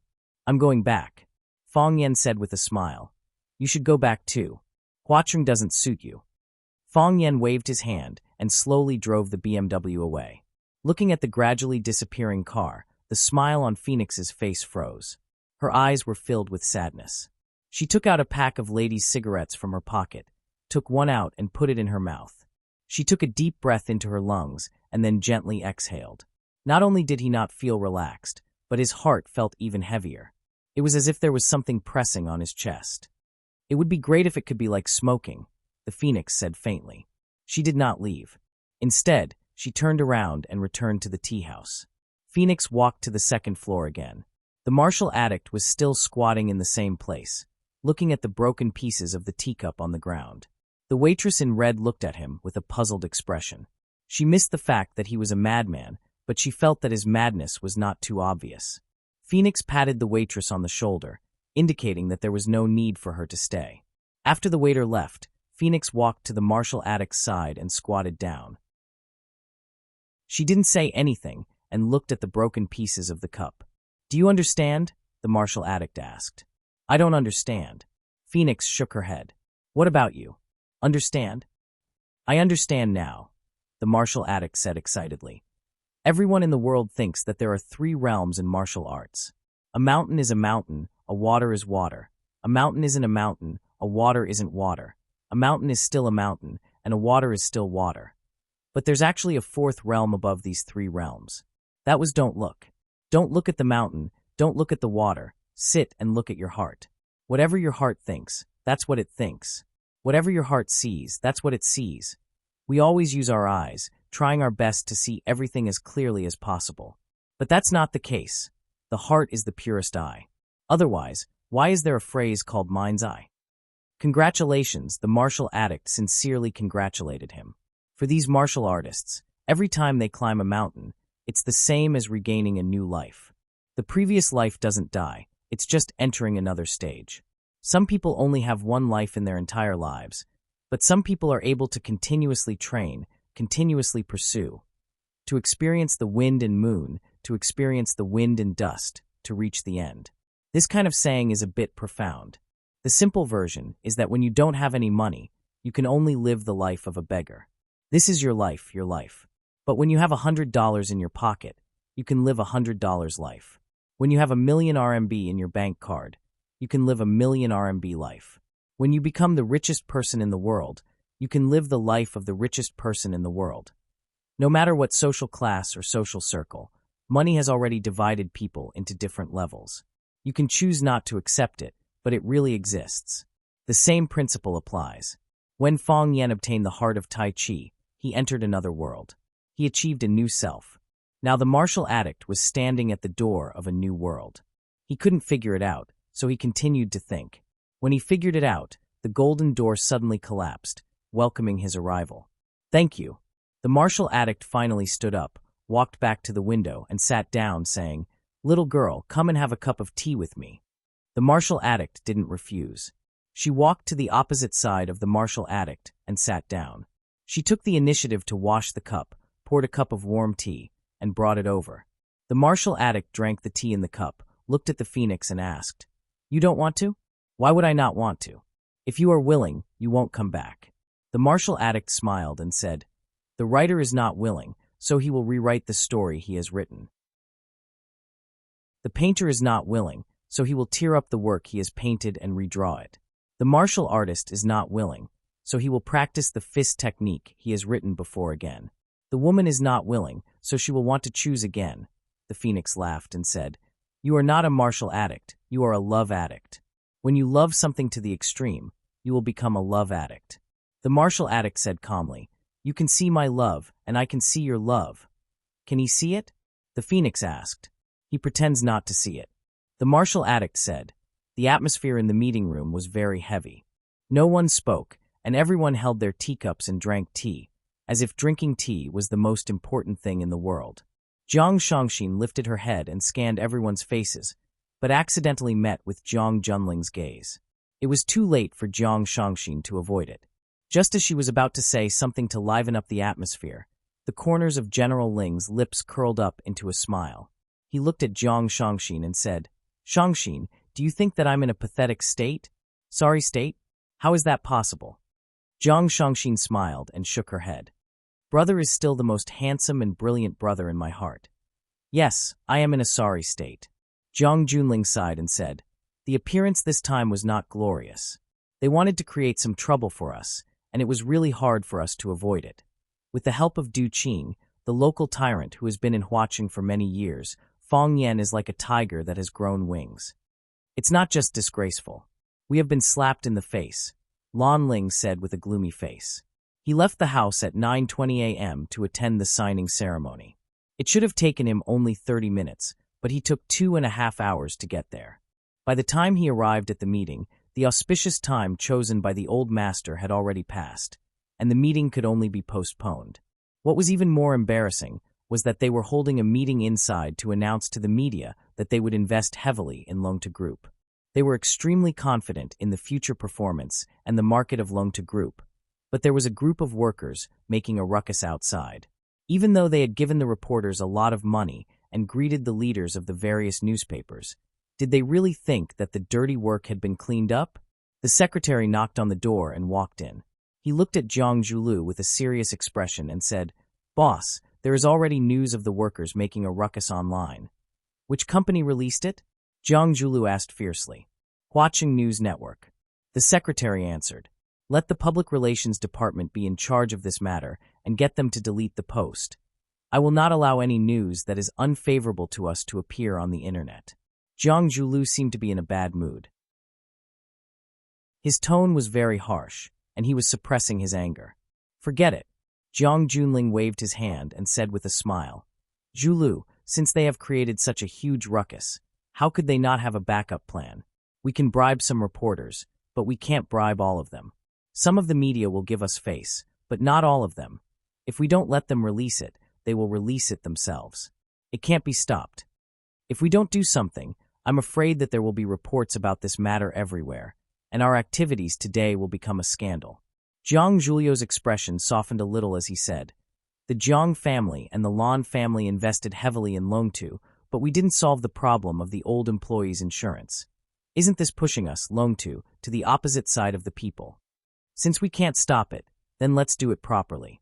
If they scold us for not doing a good job, we can just correct it. Get your public relations department to come up with an emergency public relations plan and send it to the meeting room for everyone to discuss. Since Fong Yan has already ignited the flames of war, we naturally have to meet him with our weapons. Don't be impatient for momentary gains and losses. We only need to win once, win the most important one, and that will be enough. Jiang Zhulu returned to his original seat and said with a smile, "Young master is still able to keep his composure. I've been so angry that I've become muddle-headed by those B******'*'star's consecutive moves today." Jiang Junling smiled and didn't say anything else. He knew that with Jiang Zhulio's intelligence, how could he not be able to solve the problem that was happening before his eyes? Hiding his incompetence while showing off his wisdom to the people around him. Only such a cooperative partner was a smart one. Li Yun finished looking at the report in her hand, frowned and said, "If we only give some compensation to those workers who are causing trouble outside, this amount of money is insignificant to us. But I'm just worried that after the problem here is solved, the other workers will also get the same or better treatment. When that time comes, it will be an astronomical figure." "He's trying to take us down," Jiang Junling said with a smile. Chapter 530. Eldest Young Master, do you have any good ideas? Li Yun looked at Jiang Junling and asked. "No." Jiang Junling shook his head. His gentle gaze swept across everyone's faces. He smiled and said, "I want to let everyone make a choice. If you want a reputation, you have to spend a lot of money. If you can't bear to spend money, you won't have a good reputation. What do you choose?" Everyone was silent for a while. Jiang Zhulu was the first to speak. He said, "Eldest Young Master, we're sitting here to solve this problem. My mind is in a mess. I can't think of any good ideas in such a short time. Why don't you give us an idea? Whether it's to abandon our reputation or spend money, we'll listen to Eldest Young Master's decision." "That's true." Li Yun nodded in agreement. She was in charge of the general's businesses. Jiang Junling had more decision-making power than her. Since that was the case, why not give out the favor earlier? Who didn't know how to say beautiful words? "Eldest Young Master, please organize our thoughts and unite our opinions. If we're going to spend money, we'll spend money together." Lan Ling couldn't express her opinion so readily. She said, "I'll send back everyone's opinions. However, after what happened today, I think the Lan clan has a reason to advance and retreat together with everyone. That Fong Yan has gone too far. Huacheng can't allow such a ruffian to ride roughshod over us." Jiang Junling's gaze turned to Lan Ling. He said respectfully, "Uncle Lan, don't take these small things to heart. It's just a game of cards. Winning or losing is a matter of course. This time, I didn't think it through. I didn't expect them to make a move on this matter. It's my fault that Uncle Lan was wronged. However, if he stabbed us, we'll just return the favor. We can't hurt ourselves because we're angry." Lan Ling was very pleased with Jiang Junling's respectful attitude and comforting words. A smile finally appeared on her face. She said, "Looks like Junling already has a way to deal with this. Although Uncle Lan is slightly older than all of you, his brain really isn't as fast as you youngsters. Junling, tell us, how should we play with them?" "Throw money," Jiang Junling said calmly. It was as if the people behind him could easily solve the problem by throwing out 30 to 500 yuan after he finished speaking. "Not only do we have to satisfy all the demands of the troublemakers, but we also have to satisfy the demands of all the other Longtu factory workers. We have to raise the welfare of the workers to an unprecedented height. Either you don't do it, or you do it. If you do it, then you have to be number one in Huacheng. Isn't this the attitude that an outstanding company should have towards its employees?" Li Yun was shocked and said in a low voice, "Military order this way. We will have to spend 300% more funds on the original foundation. If you want to increase the welfare of the nearly 10,000 employees in Longtu, I'm afraid that it will be an astronomical figure." Jiang Junling smiled, but did not reply. He looked at Lan Ling and said, "Uncle Lan, can the Lan clan's enterprise be in line with Longtu's?" Lan Ling's expression was solemn, and he said, "I can try my best to fight for it. You know, the Lan clan is not decided by me alone, unless the old master makes a decision. However, military order, since you have made such a decision, you must have your reasons. Is it just to gain the reputation of being a good entrepreneur? If that's the case, the price we have to pay is really too high. Running a business is not about viciousness. It still depends on whether there are benefits or not. Isn't that right? Jiang Junling nodded and said, "When we finish this matter, we will be number one in Huaqing, the model of outstanding enterprises in the whole of Huaqing and even the whole country. At that time, we should stand up and admit the mistakes in our work and call on the entrepreneurs in Huaqing and even the whole country to respect their employees, improve the welfare of their employees, and put the interests of their employees first." Li Yun's eyes lit up, and her face was full of joy as she said, "In that case, all the enterprises in Huaqing will have to look up to our Longtu. The Lu clan, which is close to Fong Yan, and Du Qing's Green Cloud Group are no exception. Even Lu Chaoga's Chaoyan technology will not be able to avoid it. If they do not look up to our standards, their companies will be unstable internally, and employees will leave. At that time, a large number of talents will re-enter our Longtu. Longtu will once again become number one in Huaqing. The influence of being number one in society will be huge, and so will the benefits. There's also the most important use." Zhang Julio's eyes shone brightly, and he said, "When the time comes, we will release the news that the Longtu Group was forced by Fong Yan and Du Qing to take such measures. In that case, think about it, how many people will see Fong Yan as a thorn in their side?" "Wonderful." Lan Ling slapped her thigh and shouted, "We have taken all the good reputations, but Fong Yan and Du Qing have become the rats on the street that everyone wants to beat up. Those entrepreneurs who have no choice but to cut off their flesh for their employees because of their conspiracies, they can't wait to ruthlessly tear off a piece of flesh from Fong Yan and Du Qing, right? Putting other places aside, I'm afraid that they will be isolated by the entrepreneurs in Huaqing."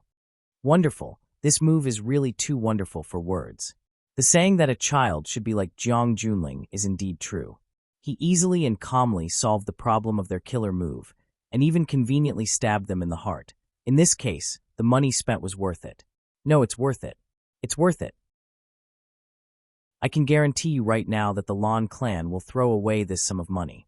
Jiang Shangxin also looked at Jiang Junling with a face full of astonishment. She thought to herself, this man is indeed very scheming. Fong Yan and Du Qing worked together to set up such a situation that was bound to be damaged, but it was solved by him with just a few words. At the same time that he solved the problem, he pushed Fong Yan and Du Qing to the opposite side of all the entrepreneurs in Huaqing. If Fong Yan and Du Qing hadn't exposed these matters, how would they have lost so much money? If Fong Yan knew about Jiang Junling's counterattack, what kind of reaction would he have? These two outstanding figures of the younger generation would use Huaqing as the battlefield, each displaying their unique skills and methods. What kind of dazzling sparks would there be when they collided? It was really exciting. Jiang Shangxin suddenly realized that she actually didn't hate Fong Yan at all. She also couldn't hate Fong Yan. Furthermore, deep down in her heart, she still hoped that he would be able to win this battle. Jiang Junling didn't feel happy because of everyone's praises. The smile on his face gradually disappeared, and he looked at everyone present with an extremely serious gaze. He said, "Since no one has any objections, then we have to execute it as soon as possible. Let's start from solving the problem of those laid-off workers downstairs. Don't waste a single second." Li Yun looked at Jiang Junling and asked, "Eldest young master, what are you worried about?" "I'm worried that someone is ahead of us." Jiang Junling sighed softly and said, "Fong Yan didn't treat Phoenix to a meal. Instead, he came back to accompany Lu Chaoga for a meal. By the time he drove back, Lu Chaoga had already prepared the food. 4 dishes and a soup were the standard 3 meals for the two of them during this period of time. Fong Yan said a little reproachfully, "Why are you cooking again? Your hand hasn't recovered yet. It'll be terrible if it gets wet. Why don't you get the nanny to cook in the future?" "No need." Lu Chaoga rejected and said, "I'm afraid that the dishes they cook won't be to your liking. Moreover, my hand is basically recovered. It won't be a problem as long as I'm careful. If you don't let me go to work in the company, there's really nothing for me to do at home." Lu Chaoga wasn't lying. Because of her health, Fong Yan didn't let her work at Chaoyan Science and Technology for the time being. Everything was handed over to a few assistants, and only the most important things were gathered to her to make decisions. Therefore, when she was alone at home, she wanted to do something meaningful. For example, cooking. In the past, she hated to touch those greasy food and cutlery, as she felt that it would be easy to hurt her hand. However, when she cooked for Fong Yan, she didn't have such worries at all, and in the process, she could gain a lot of happiness. For Lu Chaoga, cooking was a fulfilling and enjoyable thing. If Fong Yan didn't let her cook, she didn't know how to spend the extra time. Fong Yan thought for a while and said, "Well, I'll try to come back from work earlier. If I come back early, I'll cook. If I really can't come back, you'll cook." "Okay." Lu Chaoga nodded in agreement. Just after the meal, when Fong Yan was busy cleaning up the dishes, the doorbell in the living room rang. Fong Yan walked over and took a look. He found Du Qing and Li standing in front of the camera at the door. Fong Yan pressed the unlock button, and the electronic iron door automatically shrank to both sides. After Fong Yan washed his hands, he untied the apron around his neck and said to Lu Chaoga, "Du Qing is here." Fong Yan took the initiative to go out to greet Du Qing. Du Qing said with a smile, "Young master, you don't have to be so polite. We're all on the same side, and we'll have to come here to drink tea often in the future. How tiring would it be to welcome and deliver it every time?" "Who asked Big Brother due to be a distinguished guest?" Fong Yan said with a smile. Lu Chaoga personally brought tea to Du Qing and Li Ya. Du Qing quickly got up and took it. Looking at Lu Chaoga, he said, "Miss Lu is a heroine and has always been my idol. Chaoyan technology has developed to such a scale in just 3 years. Chaoyan Technology's little flame logo is popular all over the world. Miss Lu is the soul. We old guys who have been in the business world for many years are far inferior." Li knew about Lu Chaoga's deeds and respected her very much. Standing next to Du Qing, she looked at the legendary woman in front of her with curiosity. The genius woman who often appeared in financial magazines, was she dressed in home clothes when she was at home, using her hands of wealth to serve fragrant tea to the guests? Leah had to turn her eyes to Fong Yan's face again. This man who had been ignored by her before, what kind of magical charm did he have? To be able to make a goddess like Lu Xiaoga willingly pour spoonful for him? Lu Chaoga smiled indifferently and said, "Mr. Du is a senior and also a big brother. It's Chaoga's honor to be valued by you. Chaoyan Technology was able to achieve such results because of the care of our ancestors. I just put in some courage and hard work. How can I compare to Mr. Du who started from scratch?" Du Qing laughed and said, "The outside world is saying that Miss Lu Chaoga, the helmsman of Chaoyan Technology, is as cold as ice. It seems that they lack understanding of Miss Lu. I know that Miss Lu's ability to praise people is not any lower than others. My heart is filled with warmth." Everyone laughed. Chapter 531. Lu Chaoga didn't say much. After serving tea to everyone, she sat quietly beside Fong Yan. Fong Yan held a cup of Longjing tea before the rain.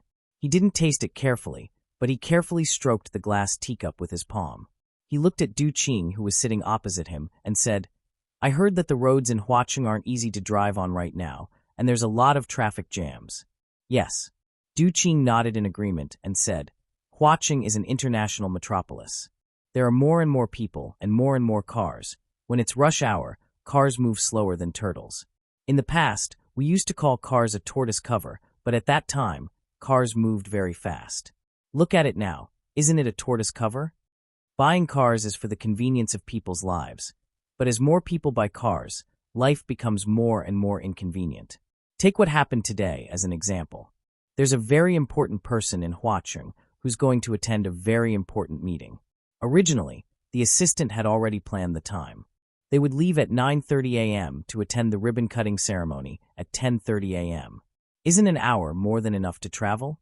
In the end, it wasn't a coincidence that a few cars rear-ended one another on the road, and a few drivers pushed the blame to each other and even got into a fight.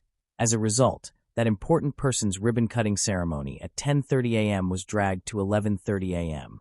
Oh, he didn't make it for the 11:30 a.m. event. Fong Yan squinted his eyes and smiled. He said, "We need to give more suggestions to the Huaqing government and ask them to do a good job in clearing the roads during rush hour. Isn't that so?" Many important people called the mayor of Huaqing, hoping that they could quickly solve this problem. It's not easy being the mayor. It's such a big city with tens of millions of people. How can it be easy to manage? Nothing is easy, Fong Yan said with a smile. There's no helping it. This is within the mayor's responsibility. Who else can they look for if not him? That makes sense, Du Qing said with a smile. He looked sincerely at Fong Yan and asked, Young master, how do you think that important person will react after his important matter is ruined? Fong Yan looked at Du Qing and said, Big shots care a lot about their face. They can lose anything but face. Today they have lost face, so they will definitely find a way to get it back.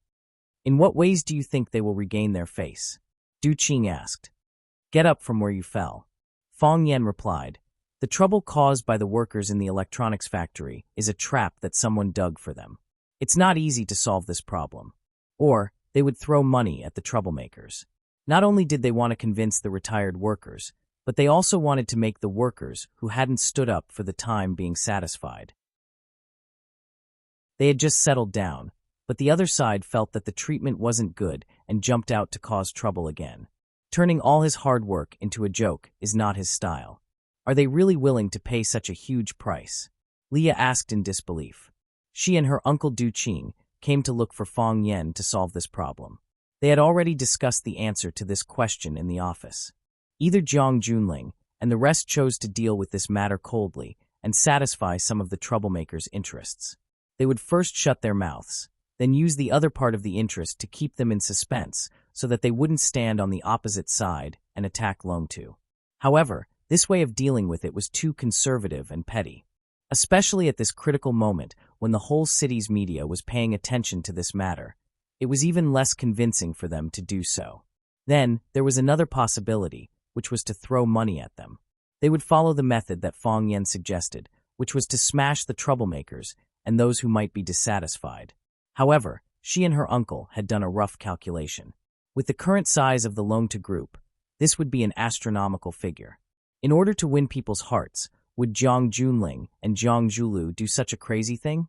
If they really did such a thing, could they still be considered a qualified business operator? If it was in the past, Leah would directly refute Fong Yan's speculation. However, after seeing Fong Yan's methods and style of doing things a few times, she naturally had some fear of him and a belief that she had always rejected. Du Qing also looked at Fong Yan with a solemn expression and said, They took out such a huge amount of capital just to buy people's hearts? Just so that they have a chance to stab us in the back? If there's a chance to stab us in the back, no matter how much capital they have, they are willing to invest it. Fong Yan said with a smile. Brother Du, you have to be mentally prepared for a tough battle. Du Qing was shocked and said, Young master, don't be impulsive. They are throwing money irrationally, but we can't throw money irrationally. If we fall into a vicious competition, we will be the ones who suffer in the end. Chaoyan technology has been developing rapidly these years, but compared to the giants like the Jiang family, our foundation is still a little shallow. Our Green Cloud group is not even worth mentioning. Injuring 8 enemies and losing 1,000 of our own. It's not worth it. What was Du Qing afraid of? He was afraid that Fong Yan and Jiang Junling would get angry. The same youthful vigor, the same young heroes. If you throw 100 million, I will throw 200 million on my side. If you throw 1 billion, I will throw 5 billion on my side. It has to be a little more than you. In that case, where would Du Qing go? If he didn't follow, he would lose his friendship. If he followed, the Green Cloud group, which had just been injured, would probably be dragged down in this tough battle. Du Qing could guess what Jiang Junling might do next, but he couldn't guess what Fong Yan would do to deal with it. Brother Du, don't worry. Fong Yan said with a smile. I'm not that irrational. Besides, throwing money to fight with others is not in line with our style. How can a cultured person compete with others for wealth? Fong Yan turned to look at Lu Chaoga and asked with a smile, Are you ready? Ready. Lu Chaoga nodded lightly and said, There are a total of 3 steps. The first step has been executed. We just need to publicize it. Then let's begin. Fong Yan said with a smile. Du Qing looked at Fong Yan and Lu Chaoga in surprise and said, You two already have a plan? Fong Yan nodded and said with a smile, They like to throw money, so we'll let them throw more. It can be considered as contributing to society. Du Qing was stunned for a moment, then laughed and said, The mantis stalks the cicada, unaware of the oriole behind. Ha ha ha, interesting. It's really interesting. On the television, Lu Chaoga, who had not appeared in front of the public for a long time, made a high-profile appearance. She led Chaoyan Technology and the Huacheng Chamber of Commerce to make a joint statement that they would raise the salaries of their employees according to the highest salary ratio in the country. In an interview with the media, Lu Chaoga said, "The incident of the retired employees kneeling at Longtu Group made me feel deeply guilty. When my father was alive, he often said that employees are the soul and the core value of a company. I was still young at that time, but I remembered this sentence deeply in my heart. Later, my father died, and I had no choice but to leave Longtu. But Longtu was my father's painstaking effort, the place where his scientific research and wisdom started. Even though I'm no longer a Longtu person, I've always been paying attention to Longtu, hoping that Longtu can develop better and better. Longtu is indeed developing better and better, and its scale is also getting bigger and bigger. However, what I don't understand is that today, when the energy industry is booming and the company's annual profits are in the hundreds of millions, why would there still be a situation where retired employees don't have enough to eat and can't go to the hospital? These old people have worked hard for Longtu their whole lives. Is this their final outcome? In order to get the benefits they deserve, they had no choice but to kneel in front of everyone. This kind of incident is really chilling. As a child of Longtu, as a former citizen of Longtu, I can empathize with the suffering of the people of Longtu. I hereby announce that the salaries of all employees of Chaoyan Technology will be increased by 20%. In addition, we will establish a comprehensive medical and social security system for Chaoyan Technology so that they won't have any worries in the future. If there are people of Longtu who are willing to work at Chaoyan Technology, we will warmly welcome them. Chaoyan Technology will never turn away talents, and Chaoyan Technology will always provide the best working environment and generous rewards. Smack! The beautiful teacup came into contact with the hard wall, once again turning into pieces of broken shell. The golden tea slid down the marble wall, drawing a long shadow. Jiang Junling stared coldly at the TV screen, and Li Yun hurriedly walked over to turn off the TV. Not only Jiang Junling, but everyone else also wanted to smash their cups. However, there was only one person present who had the right to smash a cup. After he smashed it, it wouldn't be appropriate for the others to do the same. Jiang Junling looked at Li Yun and asked, "What's the range of our salary increase?" 20%, Li Yun said. This kind of feeling was really suffocating. A salary increase of 20% was a figure that had been carefully calculated by the accountant. As long as they reached this number, they would be the company with the highest average salary in Huacheng. At that time, if they called for everyone to raise their salaries together, not only would they gain fame and fortune, but they would also push Fong Yen and Du Qing's Qingyun Group to the opposite side of all the companies in Huacheng. Now that Fong Yen and the others had rushed to raise their salaries to 20%, it was equivalent to stabbing them in the heart. Why not 10%? Why not 15%? Why not 18%? Why did it have to be 20%? The style of that knife really made people feel sour and numb. The worst thing was, not only did they not get the first opportunity, but they also couldn't gain any reputation. Instead, they could only follow behind Chaoyan Technology. Even if they were to raise their salaries to 20% or higher, it was still under the call of Chaoyan Technology. During the interview, Lu Chaoga also said that she hoped that she could set an example and let those companies with conscience realize their mistakes and wake up. If they followed suit and raised their salaries, did that mean that they would all feel guilty and wake up because of her actions? Chapter 532. Zhang Zhulu smiled sinisterly and said, "No wonder young master reminded us to settle the matter quickly. It seems like they were well prepared. This is a chain of attacks." Li Yun was in a bad mood as well. She had just finished negotiating with the workers' representatives. They were very satisfied with the solution and promised that they would not cause trouble for the company anymore. They had finally come up with a big move and were just waiting to kill the enemy in one move. What they didn't expect was that their opponents had already taken the initiative to use their ultimate move. The special effects were even cooler than theirs, and the moves were even more gorgeous than theirs. Tell me, who could they go to reason with? Yes, this is a chain of attacks. General Ling took the towel that Shangxin brought over and wiped the water stains on his hands. The murderous look on his face gradually disappeared, and he regained his radiant smile.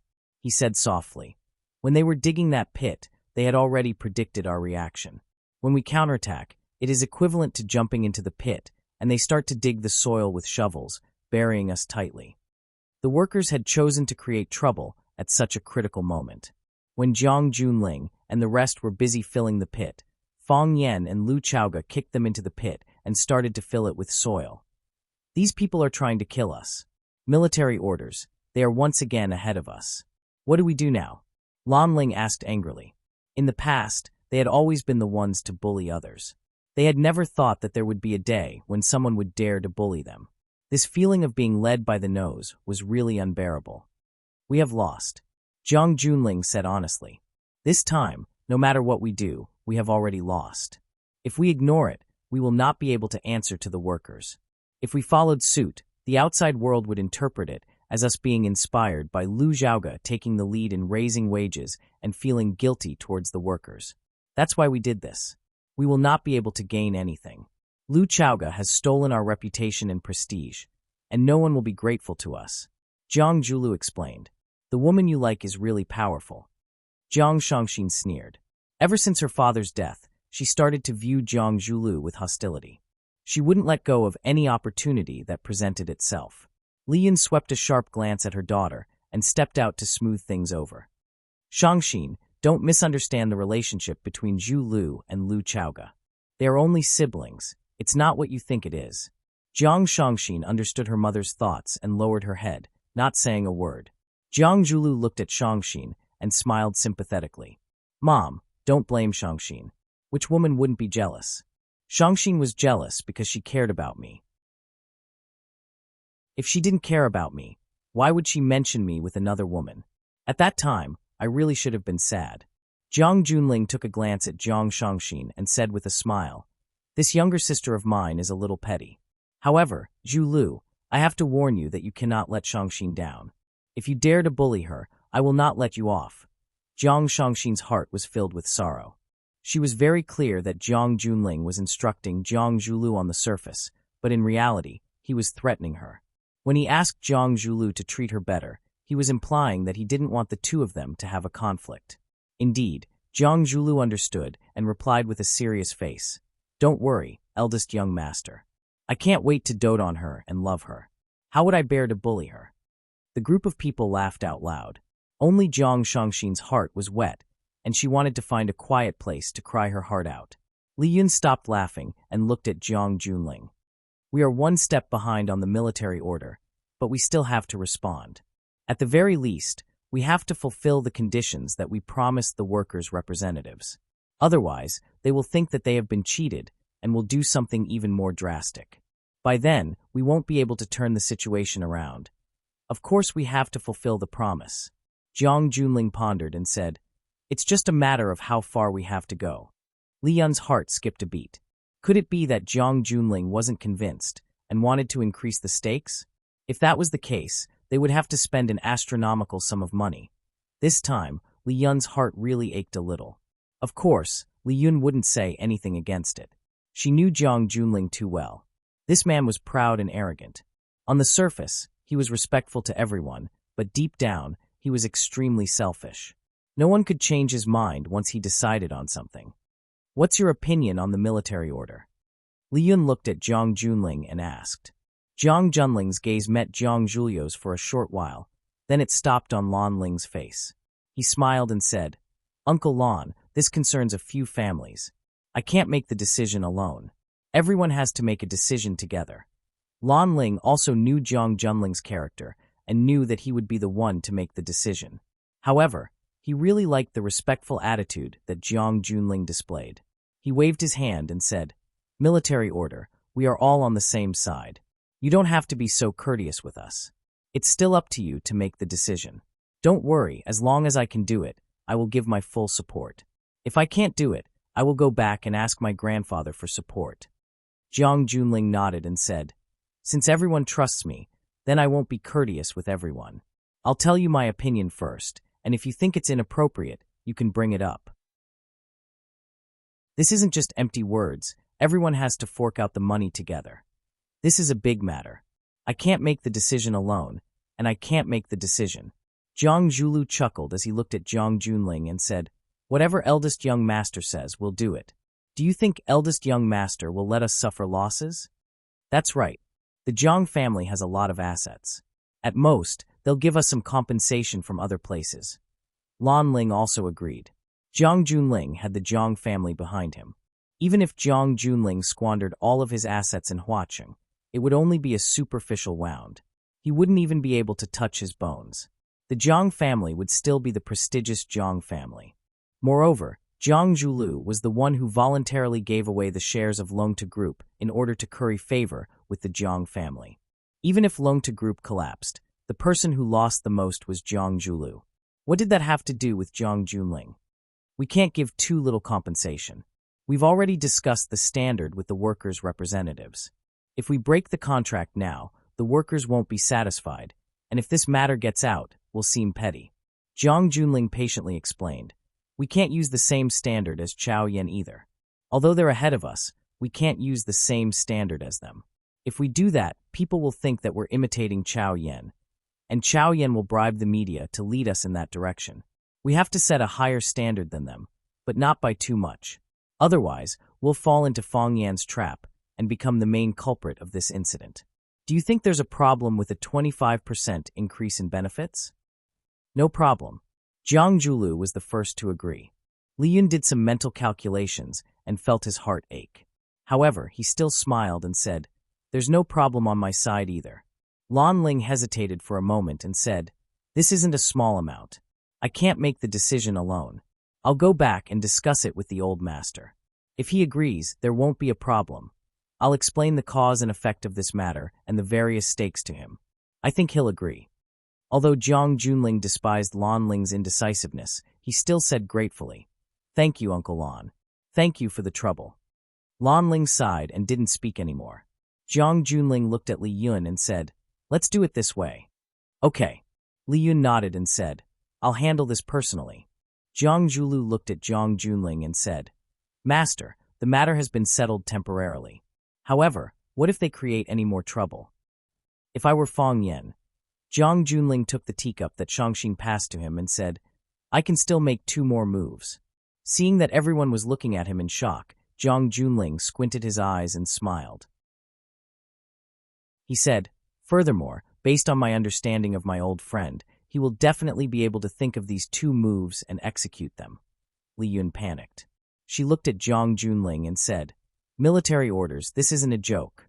Since you know what Fong Yan is going to do next, shouldn't we take some precautions? We can't just passively take a beating and do nothing, right?" Jiang Junling shook his head and said, "We don't have to do anything, and we can't do anything. If we are slow in the first move, we will be slow in every subsequent move. We have lost this round. Let's change to another battlefield and continue playing the game." Everyone looked at Jiang Junling thoughtfully. This proud man had once again admitted that he had lost. He had lost to the man who had beaten him repeatedly, Fong Yan. Furthermore, even though Jiang Junling had already thought of what Fong Yan was going to do next, he couldn't think of any way to deal with it. In that case, what exactly was Fong Yan going to do? There are some things that can't be done with human strength. Jiang Junling looked at everyone and explained, "The more we get entangled in this, the more disadvantageous it will be for us. Why don't we cut the Gordian knot and end this battle quickly in exchange for a battlefield that is beneficial to us?" "You are right, young master." Jiang Zhulu agreed and said, "Doing something despite knowing that it is impossible to do is the true stupidity. This feeling," Jiang Junling smiled bitterly and said, "is really uncomfortable." After the meeting ended, he bade farewell to Shangxin and the General Ling and walked out with his bag in hand.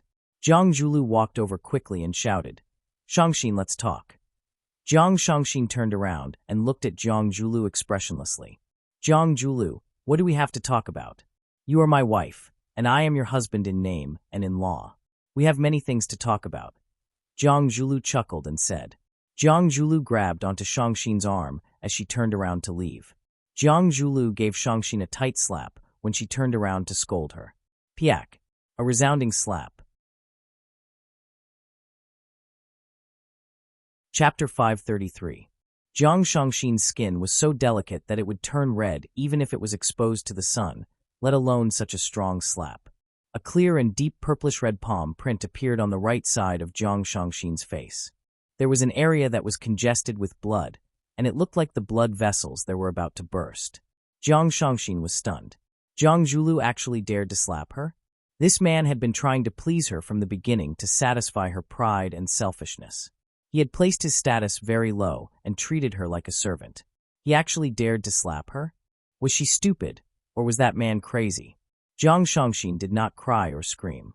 She did not even have the time to make a sound other than the crisp sound that came from her face.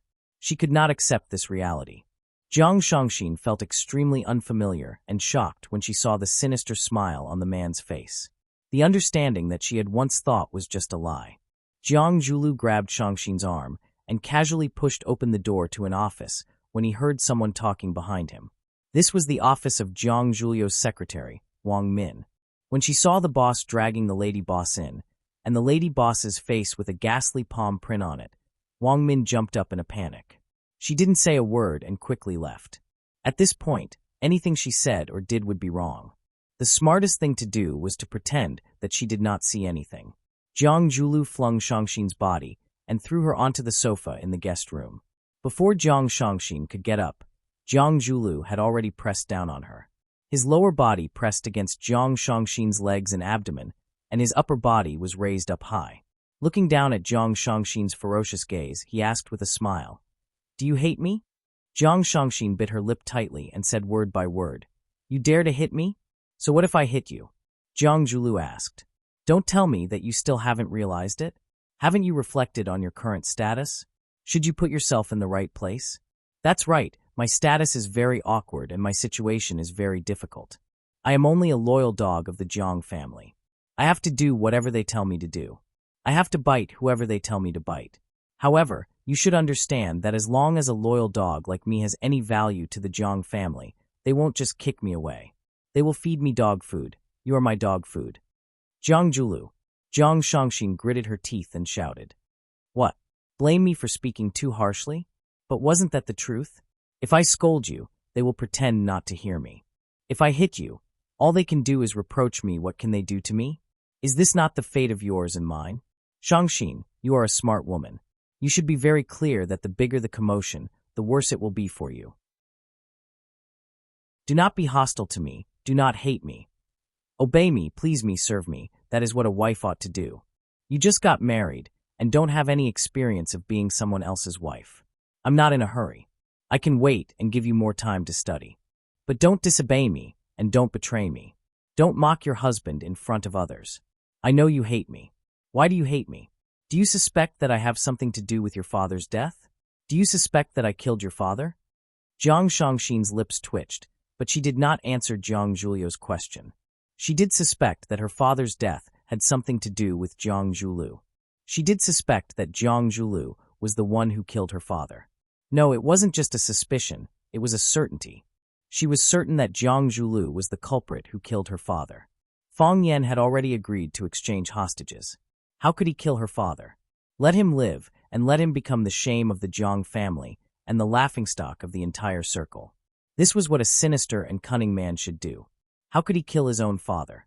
Jiang Zhulu was the one who brought people to fetch her father. Of course, his own father was included. His father sank into the sea and did not return. Her father did return, but he was a lifeless corpse. With Jiang Shangxin's intelligence, it was not difficult to guess what kind of story was hidden in this. Jiang Shangxin knew that they had their reasons for doing this. She knew that they did not want her father to become a scar on the Jiang family. However, as a woman and as the daughter of that man, how could she pretend that nothing had happened and share the same bed with him? Sleep on the same bed with the murderer who killed her father? This was too harsh and difficult for her. Isn't that the case? Jiang Shangxin said sarcastically. Jiang Zhulu did not deny it. Instead, he looked straight into Jiang Shangxin's eyes and said with sincerity, "Yes, this is the case. I killed your father. I used a special needle. His heart failed, and he didn't even have a chance to speak. Isn't this the answer you wanted? Now that you know, I have confessed to you. Jiang Shangxin, what can you do? Call the police to arrest me? Or do you want to make a scene with me? Or look for Jiang Junling to help you take revenge? Do you think he will help you? Do you think he will let you continue to pursue this matter? Jiang Shangxin, I didn't want your father to die. Jiang Junling was the one who killed your father. So, you can only blame your father for being useless and unlucky. You can't blame anyone else. You said that my brother asked you to kill my father? This is impossible. My brother would never do such a thing.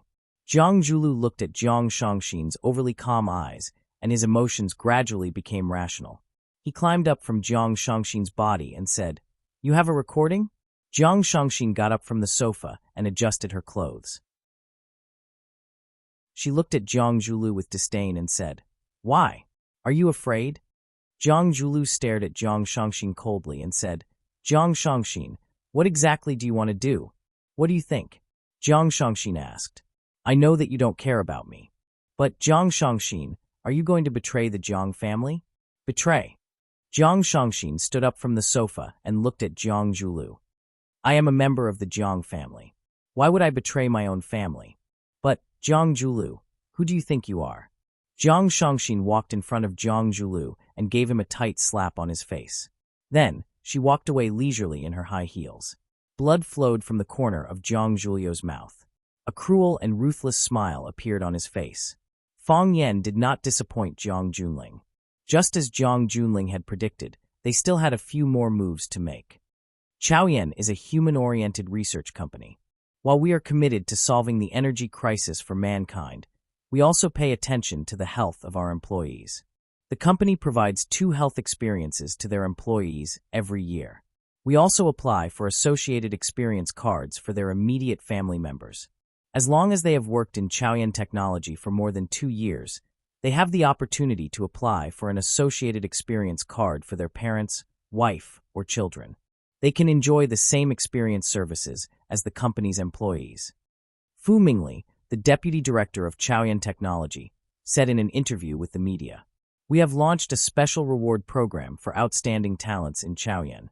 If the children of foreign employees want to bring their children to Huacheng to study, we will provide the most convenient channel.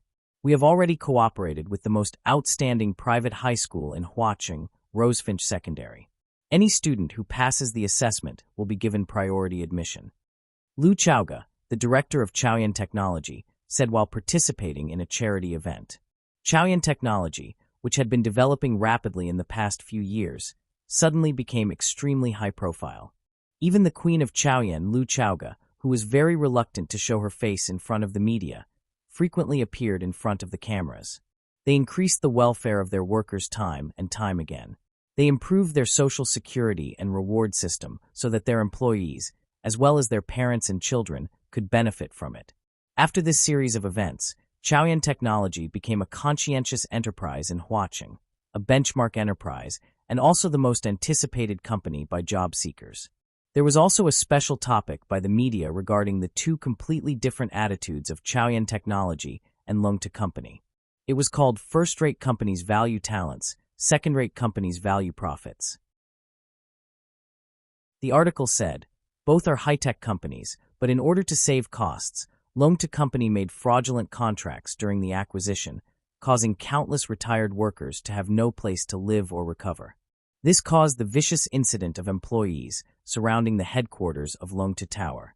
On the other hand, Chaoyan Technology prepared for a rainy day and wholeheartedly served its employees. They thought of their employees and did what their employees wanted to do the most.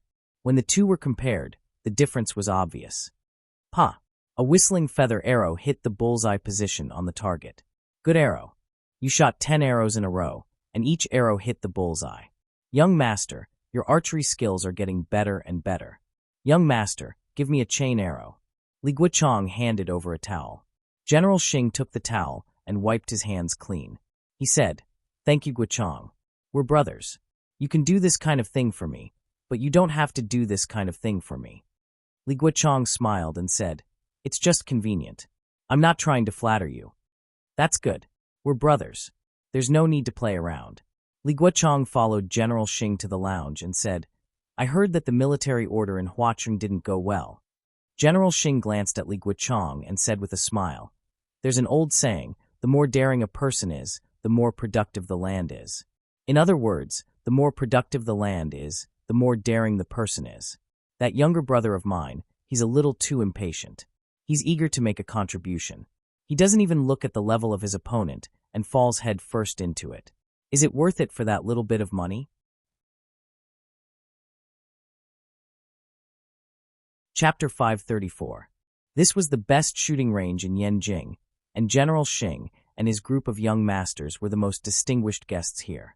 As soon as the guests walked into the lounge, a service staff brought warm water and towels to wash their hands, and then a second group of service staff brought hot tea according to the guests' preferences, and a third group of service staff brought fruits and snacks.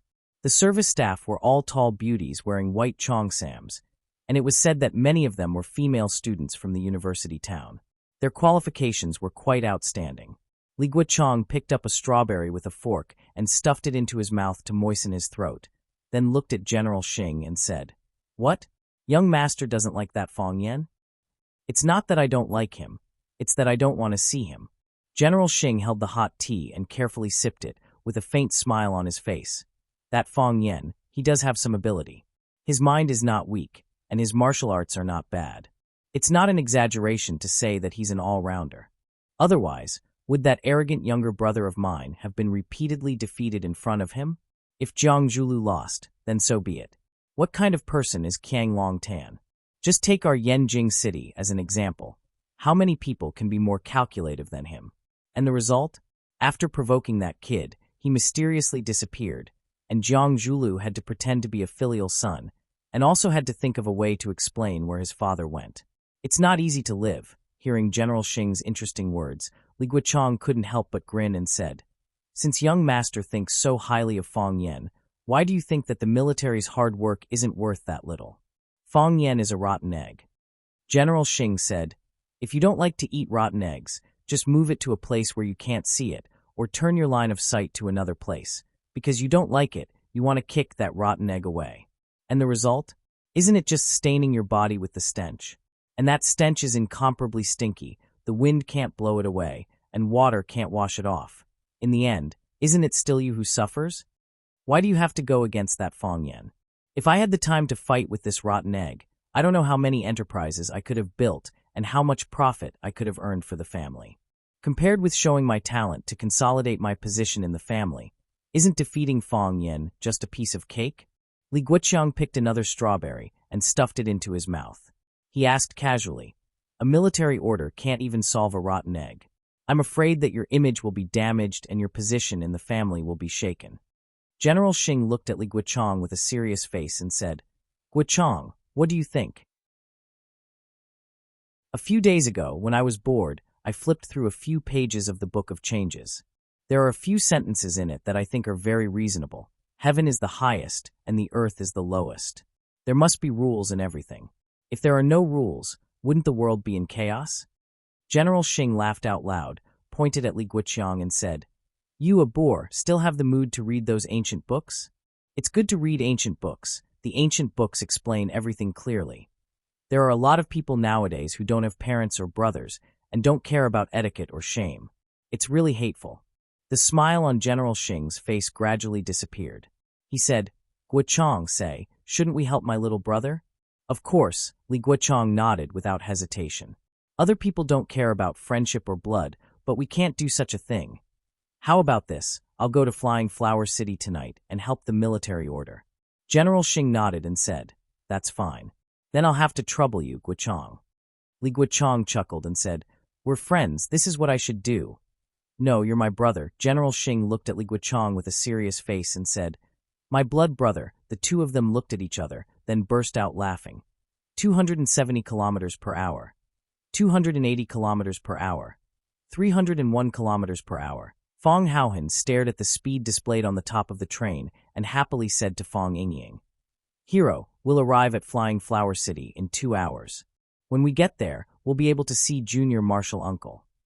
Calm down a bit. Fong Yingying was holding a copy of The Theory of a Strong Nation and reading it with great interest. He said with a calm and confident expression, "You need to have the elegant demeanor of a mature man." Fong Haohan seriously looked at Fong Yingying and said, "You look very mature, but you're not elegant at all." Just when Fong Yingxiong was about to retaliate, he suddenly thought of something and returned to his refined appearance. With a smile on the corner of his mouth, he said softly like a Maitreya Buddha, "You don't know what refined is. You don't even look elegant, so how can you be elegant?" Fong Haohan looked at Fong Yingying expressionlessly and said, "You bought this book at the train station and flipped to page 37, when you got on the train. It's already been a few hours, and you're still reading page 37. You're not elegant, you're pretentious. Whoosh! Fong Yingying angrily flipped dozens of pages of The Theory of a Strong Nation in his hands and looked at Fong Haohan. Fong Haohan, you idiot. Why didn't you tell me earlier when you found out about my flaws? What if she found out? Who found out? Fong Haohan looked at Fong Yingying blankly and asked. They were sitting in the business class compartment of the train, and there was no one they knew in the entire compartment. Who was he afraid of seeing? It's her. Fong Yingying's eyes were shy as he answered embarrassedly. Who is she? You've seen her before? When have I seen her before? During the ticket check. Ah! Fong Haohan finally understood. He looked at Fong Yingying in surprise and said, You like that stewardess? Sure. Fong Yingying hurriedly covered his mouth and whispered, Lower your voice. Don't let anyone hear you. Fong Haohan pulled Fong Yingying's hand away. He didn't like others touching his lips. That was the most sacred organ of the human body to him. How could one eat without a mouth? If one couldn't eat, how could one live? It was too sacred. Don't you think she looks sexy in uniform? Fong Yingying asked in a low voice. His cheeks were slightly red, like a little boy who had just experienced his first awakening of love. Fong Haohan thought about it and shook his head. No. You actually said no? Don't you think she's sexy? Maybe she wears too much. Fong Haohan said with a simple and honest face. Sexy women wear very little.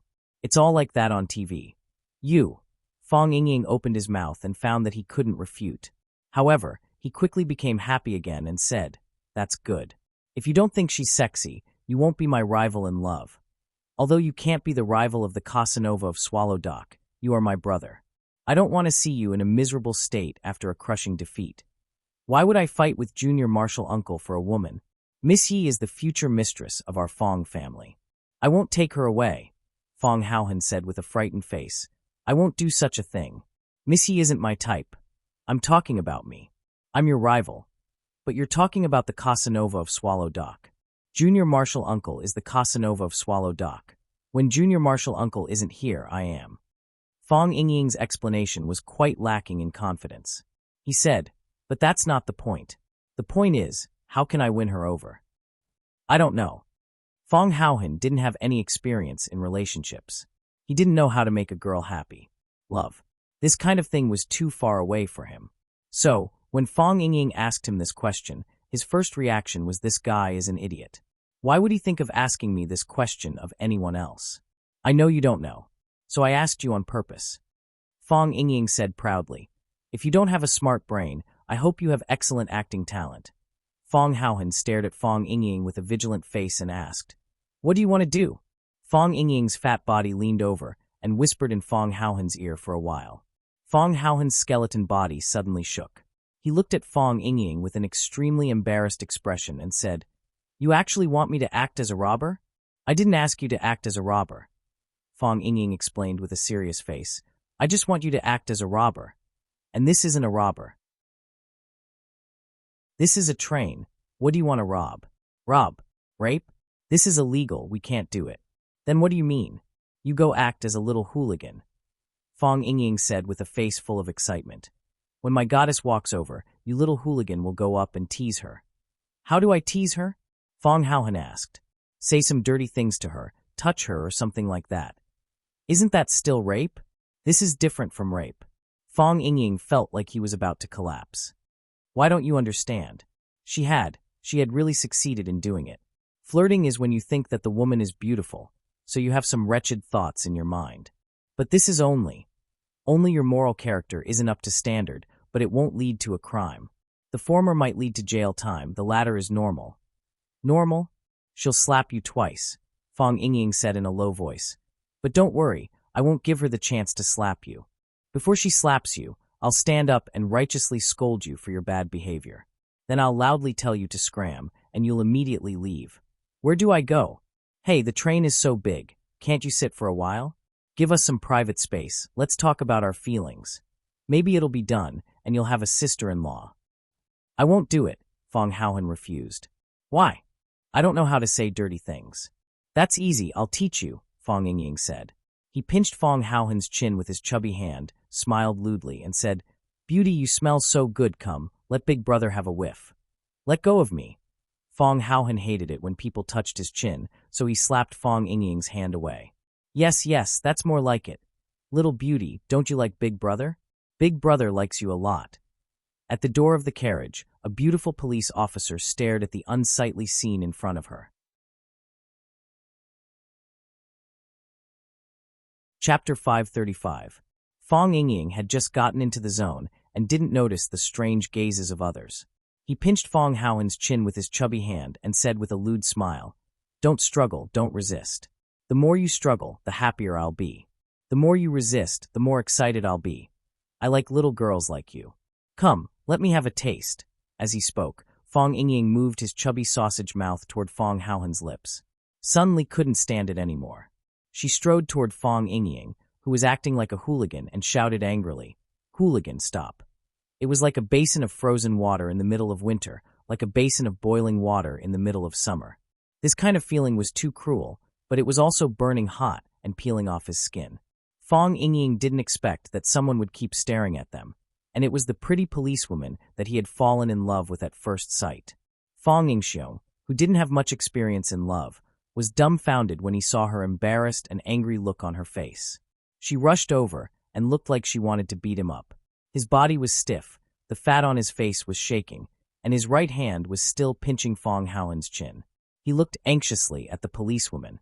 He wanted to say something to explain, but his throat felt like it was stuffed with dough, and he couldn't say a word. Such a scene was too embarrassing. He wanted to explain, but he did not know where to start. Sun Li rushed in front of Fong Yingying because of her anger. After thinking about it, she took 2 steps back and kept a safe distance from Fong Yingying. She pointed at Fong Yingying and shouted, "Hooligan, let go of your dirty hands." Let go?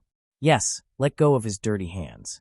After Sun Li's reminder, Fong Yingying knew what he should do first.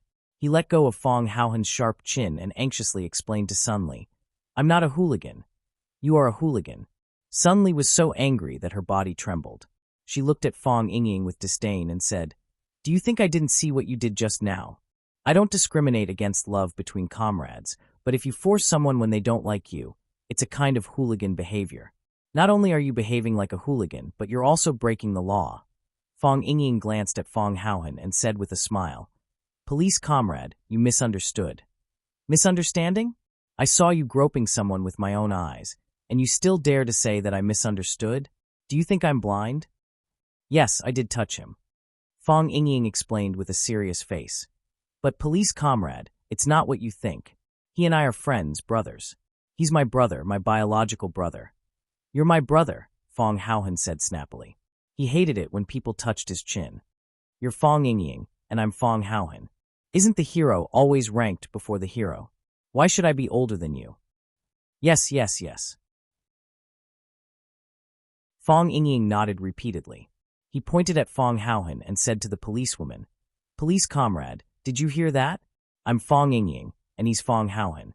I'm his brother, and we're actors. We're international non-famous actors. We're just fooling around.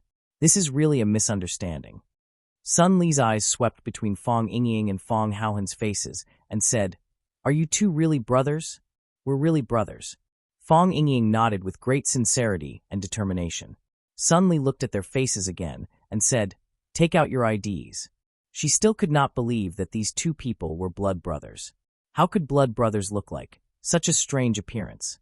Fong Yingying and Fong Haohan looked at each other and had no choice but to take out their IDs from their pockets and hand them over to the policewoman.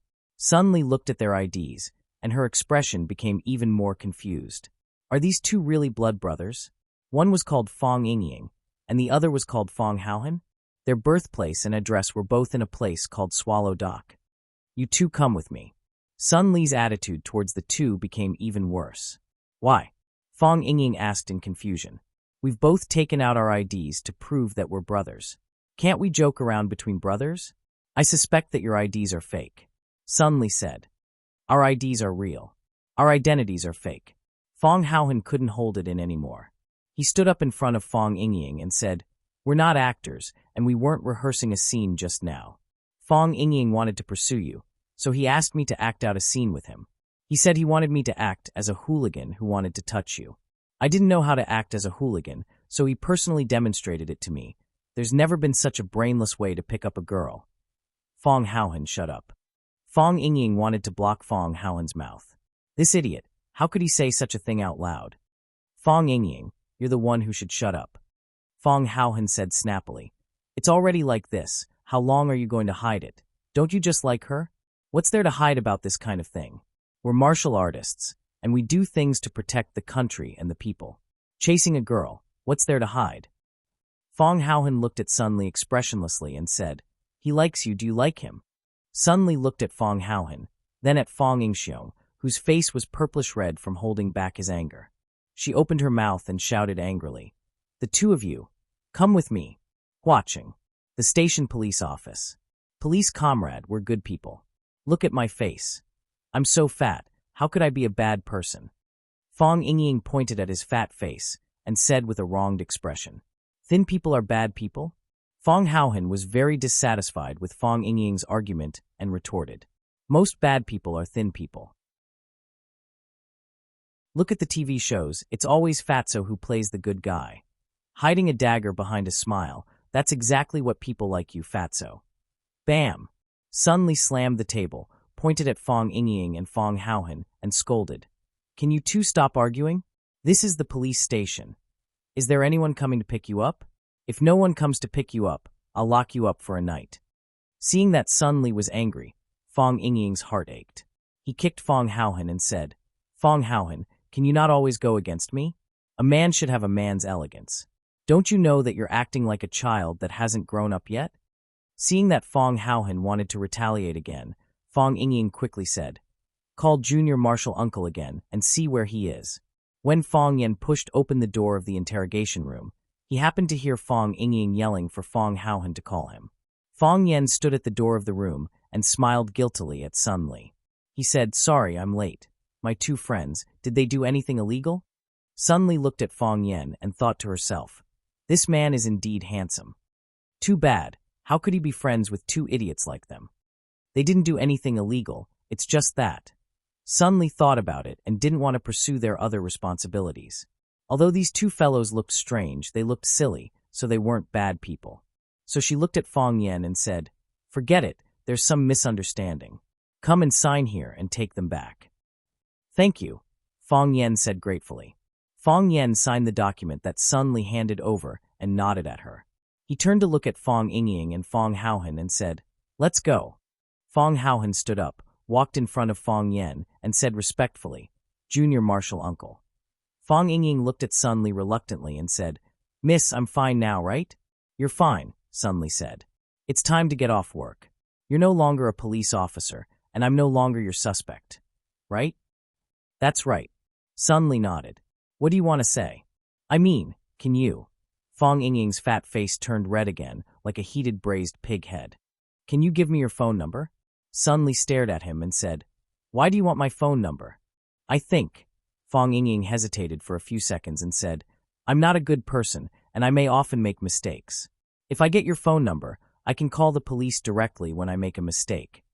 That way, I can prevent my mistakes from becoming bigger and hurting innocent people. Fong Yan looked at Fong Yingying in surprise. How did he come up with such a shameless reason? Why do I always have a very embarrassing feeling when I'm with them? I'm just a police officer. I know. Fong Yingying nodded seriously. I often take the bullet train. The bullet train we met on. It's fine if there are hooligans causing trouble, but if there aren't hooligans causing trouble, I don't know how to find you. Sun Li didn't know whether to laugh or cry and said, Who prays for hooligans causing trouble? Besides, why are you looking for me? I like you. Fong Yingying looked straight into Sun Li's eyes and said, Do you like me? Fong Yingying followed up with another question. Sun Li shook her head and said, No. Fong Yingying's face was extremely embarrassed, and there was an emotion called sadness in his eyes. Soon he grinned again and said, I knew you would answer like this. Confessing to you on the first day we met seems a bit exaggerated. It's like a man who treats feelings as child's play.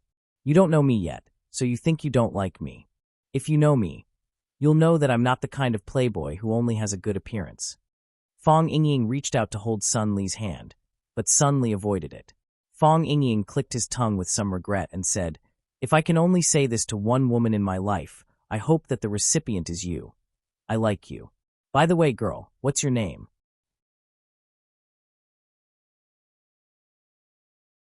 Chapter 536. Fong Yingying's eyes were wide open and round. The expression on his face was so sincere and serious. People say that serious men are the most attractive. For example, men who are serious about laying bricks, men who are serious about writing, men who are serious about repairing water pipes, men who are serious about cooking and washing vegetables, men who are serious about courtship or serious about making love. However, why does Sunli always have a feeling that she will accidentally laugh? If she laughs at such a moment, it must hurt the man's self-esteem, right? However, she really can't stand it. She felt that Fong Yingying at this time was like a serious and cute Garfield. Thinking of Garfield's appearance, Sunli couldn't hold it anymore. Pooh! She sprayed out the tea in her mouth, and it splashed on Garfield's cute face. I'm sorry. Sunli quickly took out a tissue to wipe Fong Yingying's face. Fong Yingying still maintained his original posture and let Sunli wipe his face with the tissue. He said, "Do you promise me? I'll take this sip of tea as a token of love from you." Sunli threw away the tissue in her hand and said angrily, "Why are you so thick-skinned? Spitting out a mouthful of tea is a token of love. Spitting on your face, does it mean that we have a French kiss? Because I like you. If other women treat me like this, I would have already spat back." Fong Yingying's face was covered with clear water stains. He looked at Sunli firmly and said, "Girl, you haven't told me your name yet." Sunli. Sunli hesitated and replied, "Sunli. A good woman is afraid of a pestering man." Under Fong Yingying's pestering, the policewoman finally said her name. Sunli. Fong Yingying wrote down the name seriously and said, "You look good and have a nice name. No wonder I liked you so much when I saw you." I introduced myself in the car, but it wasn't a formal occasion. My name is Fong Yingying. Fong Yingying looked at Sunli and said, "A square is a square place, and a hero is a hero who saves a beauty." "Okay, I'll remember it." Sunli waved her hand and said, "You guys go back quickly. I'm going to get off work." "I'll be back," Fong Yingying said. "Goodbye," Fong Yen said with a smile. According to the rules in the sect, he was a generation older than Fong Yingying and Fong Haohan. Fong Yingying and Fong Haohan had always called him junior martial uncle. However, in his heart, he treated these two guys who were the same age as him as his own brothers. Su-won also treated them as her own sons. According to the rules of normal people, Fong Yingying and Fong Haohan should be married and have children at their age. However, the reality was that the two of them hadn't even been in a normal relationship. He was really afraid that as time passed, the two of them would become more and more pleasing to the eye and get together. That would be a big deal. His mother, Su-won, would definitely go crazy. Now seeing Fong Yingying take the initiative to attack a girl, Fong Yen was sincerely happy for him. If possible, he also hoped that the two of them could be together. Sunli was beautiful, and her character was also very wild, which could suppress Fong Yingying's disease of being a slut. Look at him. Didn't he find Yi-ro as his girlfriend? Ba. What am I talking about? Goodbye. Sunli stood up. She didn't know why, but she always felt a little strained when facing Fong Yen. It was like there was something invisible covering the top of her head, making it difficult for her to breathe, and even the movement of getting up was a little stiff. Is this nervousness? But why am I nervous? Even when facing the leader of their branch office, I didn't feel so nervous. Fong Yen patted Fong Yingying's shoulder, looked at Sunli and said, "He is my brother." "I know." Sunli nodded. "He is a good man," Fong Yen said seriously. Sunli understood the weight of Fong Yan's words. After thinking for a long time, she nodded and said, "I know." Fong Yen smiled and said, "Goodbye." "Goodbye." Fong Yan's car was parked in the yard. Fong Yingying saw the BMW and said, "Yo, junior martial uncle bought a car. Principal Lu's car. She doesn't need it for the time being, so I borrowed it," Fong Yen said and walked to the driver's seat. Fong Yingying and Fong Haohan's eyes looked at each other vaguely.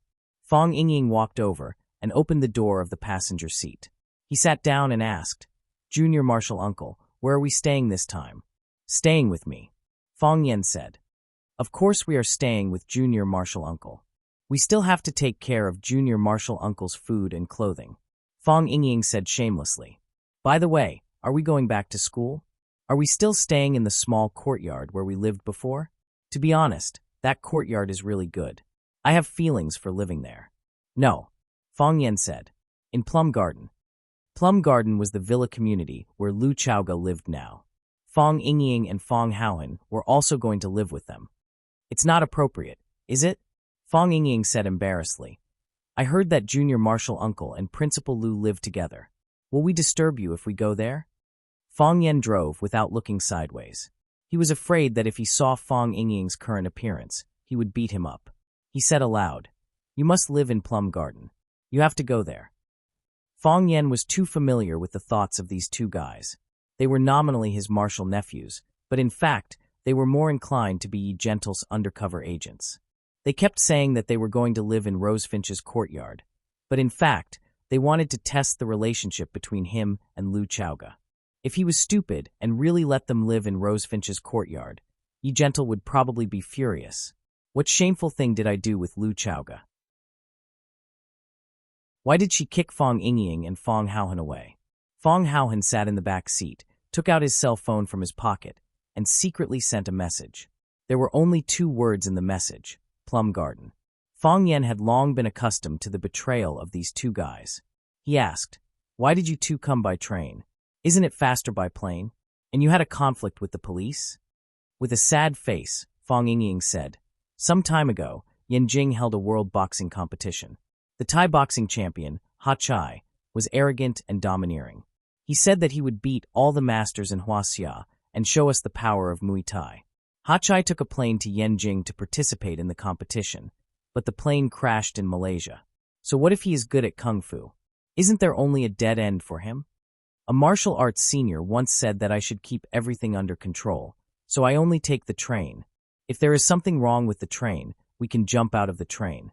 What if there is something wrong with the plane? Can we jump out of the train? It's too dangerous. It's not in line with the style of us martial arts practitioners who seek perfection and stability. We took the train. Fong Haohan said in the back seat. If the train breaks down. Fong Yingying turned back angrily and said, Fong Haohan, shut your crow's mouth. I haven't settled the matter of you betraying me on the train. If I didn't tell the truth, you would have been locked up in the police station for hooliganism. Fong Haohan retorted. When Fong Yan took Fong Yingying and Fong Haohan back, Lu Chaoga had already prepared a large table full of food. The injury on Lu Chaoga's palm was almost healed. During this time, she often cooked, but Fong Yingying and Fong Haohan felt flattered. The director of Rosefinch Secondary, the chairman of Chaoyan Technology, was a goddess in their hearts. Now, she personally cooked such a large table of delicious food for the 2 brothers. Although they hadn't eaten it yet, they felt that the food was very delicious at first glance. Lu Chaoga wore a set of white casual clothes with an apron around her neck. She wiped her hands with a handkerchief and smiled at Fong Yingying and Fong Haohan. Are you hungry? The room has been prepared for you. You can go upstairs to take a shower and change your clothes before going downstairs to eat. Thank you, Principal Lu. Fong Yingying said gratefully. Don't call me Principal Lu. Lu Chaoga said. If you don't mind, just call me Sister Lu. Thank you, Sister Lu. Fong Yingying immediately changed the way he addressed her. Fong Yan took Fong Yingying and Fong Haohan upstairs. Fong Haohan whispered to Fong Yingying. She told us to call her Sister Lu. Why are you calling her Sister Lu? Don't you think I'll look cuter if I add one more word? Fong Yingying asked. Fong Yan's footsteps slipped, and he almost missed a step and fell flat on his face. This Fong Yingying. Now he knew how to act cute? Fong Yan took Fong Yingying to the westernmost room on the 2nd floor. He pushed open the door and said to Fong Yingying, Hero, this is your room. Chaoga knew you were coming, so she prepared the room in advance. The bedsheets and bedding are all new. There are also some clothes and pajamas prepared for you in the wardrobe. The training clothes and cloth shoes are also prepared. If you need anything else, you can tell her or me. Hero's room is on the other side, and you 2 will live opposite each other.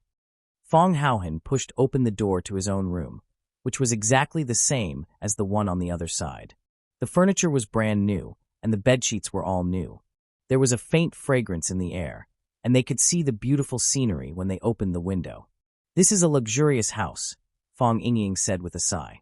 It's so comfortable, Fong Haohan said. Fong Yen saw that the two brothers were very satisfied with the place, so he said, "You two wash up and go downstairs to eat. I'll go downstairs and have a look." After Fong Yen left, Fong Yingying and Fong Haohan hurried to the same room, and Fong Yingying closed the door carefully. "Be careful. You must be careful," Fong Yingxiong said with a dignified expression. "This is a plot to sow discord. They want to bribe us and place us undercover agents around Miss Yi. I'm Miss Ye's woman, and I'm Miss Ye's dead woman. I will never betray Miss Yi." Fong Haohan hurriedly swore.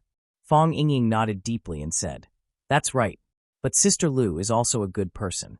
It would be great if Junior Martial Uncle could marry 2 wives. Fong Haohan thought for a moment and said regretfully, "It's useless even if you tell me. We can't help with this kind of thing." Chapter 537. Whether it was Yi Ro, Lu Chaoga, or Qin Yitian who was also in Yanjing, they were all outstanding women of the present age. No matter who they entrusted their lives to, that man would be the most envied person in the world. However, things became complicated when these women gathered around Fong Yen at the same time. At least, Fong Yingying and Fong Haohan felt it was very troublesome to deal with this kind of thing. Think about it, if Lu Chaoga, Yi Ro, and Qin Yitian all fell in love with one of them at the same time. How terrible it would be. I can't help him either. Fong Yingying shook his head and sighed. It's not that we don't want to share the burden of Junior Martial Uncle, but this kind of thing, the key is his own determination. If he likes it, we like it. If they don't like it, we can't like it either, Fong Haohan said. Because they won't like us either. That's hard to say. Fong Yingying had always been very confident about his charm. Women nowadays like ambiguous men. Look at me. Am I ambiguous? Women like dubious men. They don't like hugging a stove. You're a big stove. You will roast people alive. Fong Haohan, do you want to fight? No. Fong Haohan turned around and went back to his room. Fong Yingxiong was very angry. He took off all his clothes and rushed into the bathroom. Stroking his round belly, he looked at himself in the mirror and said, "Why isn't this a flirting man? How come I am not an ambiguous man? Which girl doesn't feel warm holding such a big pile of meat?" Fong Yingying and Fong Haohan took a shower and went downstairs. Fong Yen and Lu Chaoga were already waiting for them in the living room for dinner. Fong Yen purposely went out and called Qining in. Qining followed the rules and was unwilling to enter the house. Fong Yen smiled and said that if Qining did not come in, he would not be able to secretly learn his martial arts in the future. Qining was very anxious. He had been learning from Fong Yen for a period of time and discovered that some of Fong Yan's methods were very effective. He did not focus on punches and kicks, but on the depth and ingenuity of his strength. However, when the two of them exchanged blows, he didn't have the strength to resist Fong Yen at all. He always had a sullen feeling of being suppressed. He knew that Fong Yen was playing at a higher level than him and was greedily absorbing the knowledge. If Fong Yen really refused to let him practice martial arts with him in the morning, where else could he find such a good teacher? "Isn't it just a meal?" Qining said with a flushed face. "Even if I have to eat a bowl of sh*T, I'll accept it." Seeing Qin Ying's heroic appearance, Fong Yen thought of asking Fong Yingying to have a good talk with him when he woke up the next morning. It had been a while since he had seen a hero. He wanted to see if these two brats' martial arts had improved, and if they were slacking off when they were at Swallow Dock. Fong Yen opened a bottle of Maotai and filled the glasses in front of them. Then, he raised his own glass and looked at everyone present. He said, "I haven't drunk for a while. First, there's nothing worth drinking. Second, I don't have the mood to drink. Today is to welcome the heroes and also to express my gratitude to Qining for his hard work these few years. Let me give you a toast."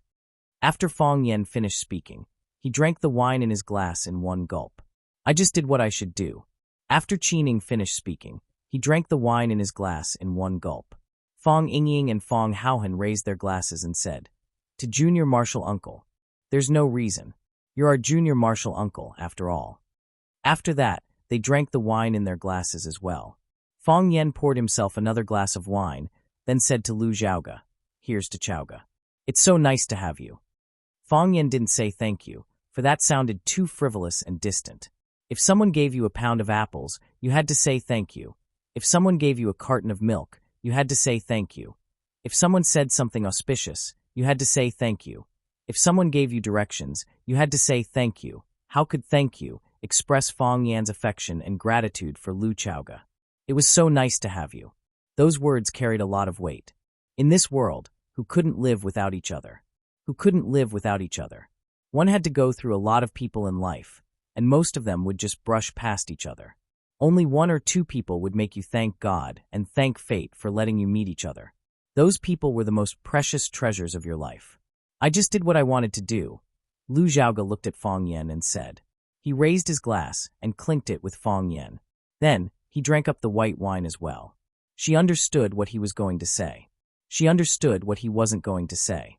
Fong Yan drank 2 glasses in a row before he put down his glass and said with a smile, "Let's all try Principal Lu's cooking."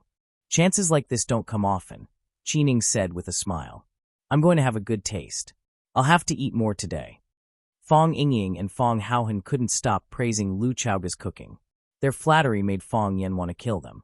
The 5 of them drank 3 bottles of Maotai. Qining went out to patrol after he finished drinking. He seemed to be fine. Lu Chaoga was a little drunk. She said goodbye to everyone and went upstairs to rest. Fong Yingying and Fong Haohan were here, so Fong Yan didn't have to do the dishes himself. Fong Haohan went to do the dishes, and Fong Yingying went to make some tea. The 3 of them sat in the courtyard on the balcony and chatted while drinking tea. Fong Yingying and Fong Haohan talked about the interesting things in Swallow Dock.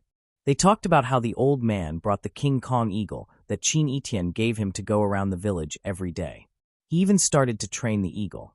The King Kong eagle had a strong personality, but it was very compatible with the old man. The 2 of them had established a basic communication method. They said that Yiro was in seclusion, and they hadn't seen each other for a long time. It was said that she was about to break through again. If he broke through again, he might leave youngest martial uncle in the dust again. But they didn't mention the 2 important people of the Fong family. One was Fong Yan's mother, Lu Wan, the other was the old drunkard. Where's the old drunkard? There's still no news from him? Fong Yan tried his best to sound relaxed, but the expression on his face was still too stiff. No. Fong Yingying and Fong Haohan's expression also turned serious. It's been 3 years since Master went to the Arctic, and there's no news from him. Zhu Ziden came back from Mo Bay 3 months ago. He said he went to the Arctic to search, and found no trace of Master. He also said, what else? He also said that the Arctic is not suitable for humans to live in. Fong Yan's heart became heavier. After a long silence, he said in a low voice, when the old drunkard left, he said to Grandpa, either we return home in one piece, or we have a sky burial in Snow Kingdom. We owe him this. Junior Martial Uncle, is there really such a thing in the world? The ice dragon is a legend. To use the ice dragon's muscles to make up for the defects of the human body. This is impossible. That old guy, the medical fanatic, is not a good person. We prepared gifts for him, but he couldn't cure us. How could he use this mysterious pawn to harm people? He hasn't even seen it himself. Why would he ask Master to find it for him? And even if he finds it, he still has to leave him 1/2 pound of blood. He has taken all the advantages in the world. There are not many doctors in the world who are good people. Fong Yan's face was gloomy. He said, since the medical fanatic dared to write this prescription, it proves that there is such a thing in the world. I have seen the introduction of the ice dragon in the extraordinary medical record. It is shaped like a dragon, and its skin is like ice. The book said that the blood of the ice dragon is extremely hot, and can even burn the air. Hot blood can cure all diseases. Cold blood can prolong life. But it did not say that the meridians of the ice dragon can make up for the broken meridians. More importantly, the ice dragon is rare in the world, and can only be obtained by those who are fated. In the land of extreme cold, there is no human habitation and no plants grow. Except for those animals that can withstand the cold, there is almost no life. It is not easy to survive there, let alone to find an ice dragon that can fuse with the ice and snow in the vast sea of snow. The old drunkard was not the old drunkard at his peak. He only had moves, but no energy to support them. At this time, the old drunkard was not even a match for Fong Yan. He went to that place alone with his spear. Not to mention finding the ice dragon, it was unknown whether he could come back alive.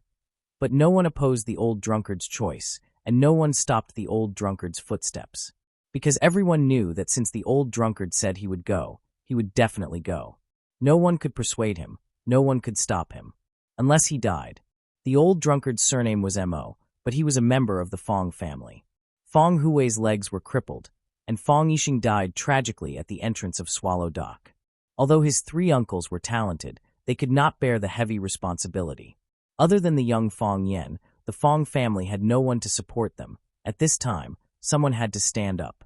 Someone had to wipe the Fong family's name. Someone had to shoulder the burden of the Fong family. Someone had to protect the old, the young, the sick, and the disabled from the wind and rain, as well as the murderous intent that could come at any time. He stood up and stood side by side with Fong Yan. At this time, Fong Yan was in a difficult situation, and it was too hard. So, the old drunkard chose to believe the words of the medicine fanatic and grasped the last straw of hope that was almost like a myth. Fong Yan knew that the old drunkard might not come back. But how could he say such words? He and the old drunkard were apprentice brothers, but they were like father and son. His Tai Chi foundation was taught by the old drunkard. His Fong plum blossom steps was taught by the old drunkard, and his Tai Chi palm, Tai Chi finger, and Tai Chi 13 forms were all taught by the old drunkard. Many people said that he was a genius of Tai Chi, to be able to understand the heart of Tai Chi at such a young age, but who knew how much enlightenment the old drunkard had given him. A famous teacher produces a brilliant disciple. Without a famous teacher, how could there be a brilliant disciple like him? Fong Yixing died in battle, and Fong Yan felt extremely guilty. Because for so many years, their relationship as father and son wasn't harmonious, and was even a little indifferent. But Fong Yan and the old drunkard talked about everything, drinking, training, and commenting on the heroes of the world. When the two of them were together, they were more like father and son. Fong Yan had lost his father, Fong Yixing. Could it be that he was going to lose another important man in his life, the old drunkard? How tragic would such a fate be?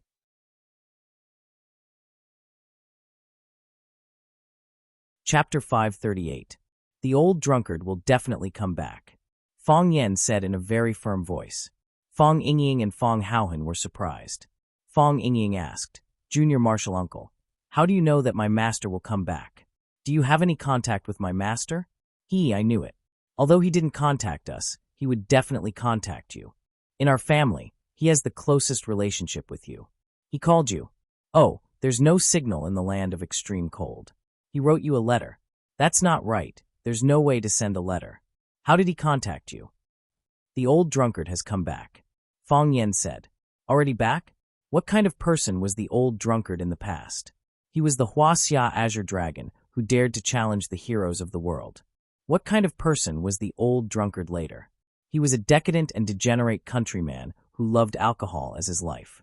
At that time, the old drunkard was long gone. His heart was dead. A hero with a white head, a beauty in her twilight years, this was more tragic than death. At that time, the old drunkard lived a life worse than death. Otherwise, he wouldn't have used alcohol as food to numb himself every day. The longer he slept, the less he thought. Maybe his heart would be more comfortable. However, he still stood up in the end. For the Fong family, for me, and for you, he made the choice to go to the land of extreme cold. The moment he stood up, he came back. The moment he made the choice, he came back to life. No matter what the final outcome is, he is no longer the old drunkard. He is still the indomitable Huaxia Azure Dragon in our hearts. Don't underestimate the enemy. A person is not even afraid of death. What else is there to be afraid of? So what if it's the land of extreme cold? So what if it's the invisible ice dragon? He will definitely drink the dragon's blood, take out the dragon's tendons, cleanse the marrow and repair the meridians, and return as the king. Fong Yingying looked at Fong Yan with red eyes, wiped his nose and said, Junior Martial Uncle, when Master comes back, you must beat that Huaxia dragon got up. And Jiang Junling, he also bullied us. Fong Haohan gritted his teeth and said, There's also Jiang Julu. He and Junior Martial Uncle are fighting over a woman. There's also Bai Xiao. I feel like beating him up every time I see him. And Zhang Banian, last time he looked at me sideways. There's also Li Xiaoying. He said that eating glass is an illness and needs to be treated properly. Li Xiaoying even asked me to lose weight. How am I fat? So what if I'm fat? Wearing their clothes and eating their rice? Fong Yingying and Fong Haohan discussed enthusiastically, like children who were left behind to be bullied. They memorized all the names of their enemies and waited for the adults at home to come back so that they could take revenge. However, after being joked around by the two of them, everyone's depressed mood suddenly became a lot more relaxed, as if the old drunkard was really going to return soon. Not only did they look forward to the old drunkard's return, but they also planned what the old drunkard was going to do when he came back. Beat people, beat people, beat people again. Their schedule was very full. "How's my mother's health?" Fong Yan asked aloud. When he was away from home, Fong Yan was most worried about his mother, Lu Wan's health. During the 3 years of mourning in Swallow Dock, Lu Wan's performance was far stronger than Fong Yan's. Ever since she sent Fong Yixing away, she returned to her previous state of life. She read and wrote, drank tea in the morning, and took a walk at dusk. The difference was that she opened up 2 vegetable plots next to Fong Yixing's grave. Every day, she would go over to take care of it and talk to Fong Yixing's tombstone for a while. Her sadness was just right, and her nostalgia was buried deep in her heart. Not only that, she also comforted Fong Yan from time to time so that he wouldn't have to bear any psychological pressure. Lu Wan told Fong Yan that it was a great blessing and opportunity for the two of them to become father and son. It was so for Fong Yan and so for Fong Yixing. As a father, Fong Yixing did his best. As a son, Fong Yan was also respectful and filial. They didn't know each other anything. It was just that their luck was too short, their fate was too shallow, and the time they spent together was too little. Fong Yan didn't tell her that he stayed in Swallow Dock to accompany his father, and also to wait for those people to appear again. He didn't want her to worry, because Fong Yan knew that she couldn't lose another family member. Now Fong Yan was in Huaqing, but he still called back every day to check on her. Every time Fong Yan asked, Lu Wan would say that she was fine, and asked Fong Yan not to worry about her. It was exactly the same reaction as all the other mothers in the world who received a call from their children. However, whether she was living well or not, only the people around her would know, right? "My mother is very good," Fong Yixing said. "She has a good appetite. She eats a small bowl of rice every meal, drinks a pot of flower tea every day, goes to the vegetable garden every morning, and recently she has been learning how to draw. She doesn't use her own study now, but the previous study of the master of the family." Fong Yan nodded and said, "She told me to use it if I like it. There are too many traces in the study, and it's good to recall them when you have nothing to do. I'm not afraid of being hurt, but I'm afraid of feeling lonely and helpless. Missy used to drink a pot of flower tea with my mother every day, but recently she didn't go to the study because she was in seclusion." Fong Yan smiled and said, "She and my mother should get along well, right? It's strange. When other people come to visit my mother, it's usually the guest talking and my mother listening. But when Missy comes, it's always my mother talking and Missy listening. What's that saying again? Everything has its vanquisher." Slap. Fong Yan slapped Fong Yixing's head and said, "What do you mean by, everything has its vanquisher? Do you know how to talk?" "Exactly. This is the expression of my mother and my future mother's love for each other. How can you say, everything has its vanquisher?" Fong Haohan added sharply, "That's my mother's love for my future mother." Fong Yixing touched his head with a face full of grievance. After a period of rest, the wound on Lu Chaoga's palm had healed, and the knife mark on her neck had completely disappeared. The golden chrysalis muscle-nourishing powder developed by Qin Luo, the medical king of the generation, was indeed extraordinary. Lu Chaoga began to take care of the affairs of Chaoyan Technology Group again. In other words, when Fong Yan and Du Qing joined forces to launch a counterattack against Jiang Junling, she had already stood up and become the sharp knife that pierced their hearts. After breakfast, Lu Chaoga was going to take Fong Yixing and Fong Haohan to work at Chaoyan Technology. Fong Yan transferred Fong Yixing and Fong Haohan out of Swallow Dock to protect the safety of Lu Chaoga and Du Qing. Fong Yan knew that Jiang Junling was guarding Huaqing, and both sides were deploying troops and making strange moves. Lu Chaoga was protected by the experts sent by the Qin family, but in Fong Yan's opinion, the defensive strength was still a little too weak. If the people who kidnapped Lu Chaoga last time weren't Qiang Longtan and Jiang Fengxing, but Jiang Junling personally, with the strength of the strange people around him, it would be very difficult for him to rescue Lu Chaoga. Fong Yan was also worried about Du Qing. Du Qing was the underground king of Huaqing, and logically speaking, there was no need to worry about his safety. However, Qing Hong had just experienced an internal conflict, and Jiang Junling was even more afraid of Du Qing, the local tyrant, and hated him to the bone. If he wanted to first get rid of this important general in front of Fang Yan, it would be very difficult for Du Qing to escape. Fang Yan planned to arrange for Fang Yingying and Fang Haohan to stay by Lu Chaoge and Du Qing's side respectively. If they were to keep an eye on her, it should be good for her to protect herself. Last night, Fang Yan had already told the heroes about his arrangements. So Fang Yingying and Fang Haohan tried to please Lu Chaoge in every possible way since early in the morning. They all hoped to stay by Lu Chaoge's side. Who wouldn't want to work by the side of a beauty? Moreover, it was a beauty that he was more familiar with. Sister Lu, no matter what, I'm going to stay by your side. I, Fang Yingying, don't have any other abilities, but I do have a body full of fat.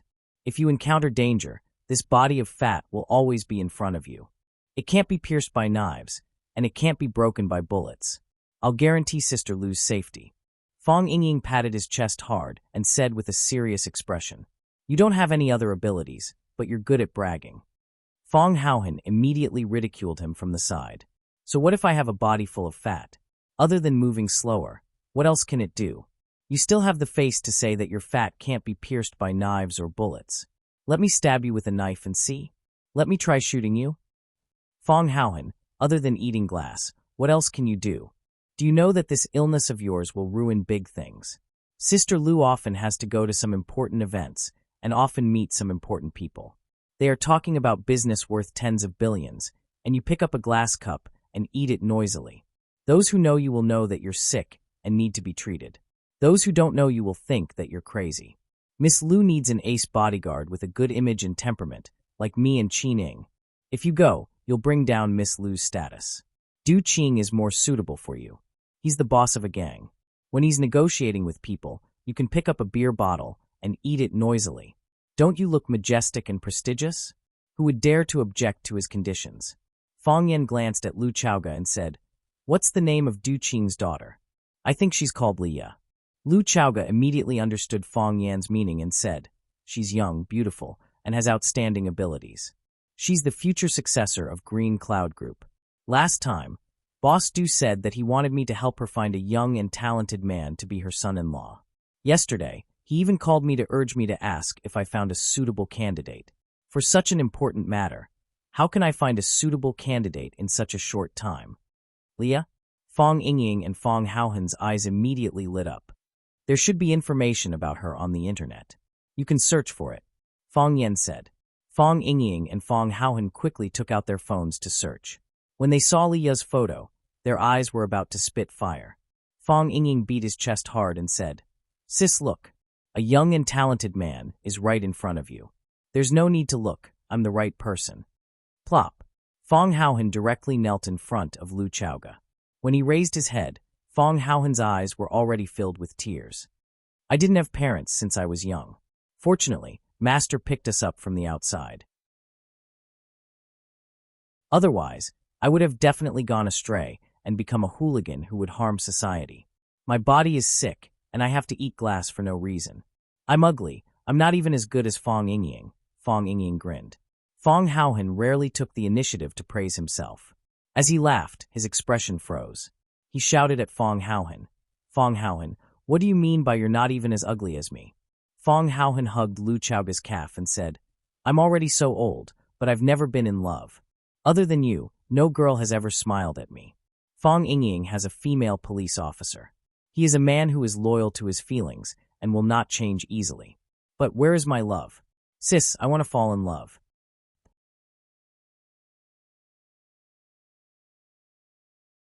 Chapter 539.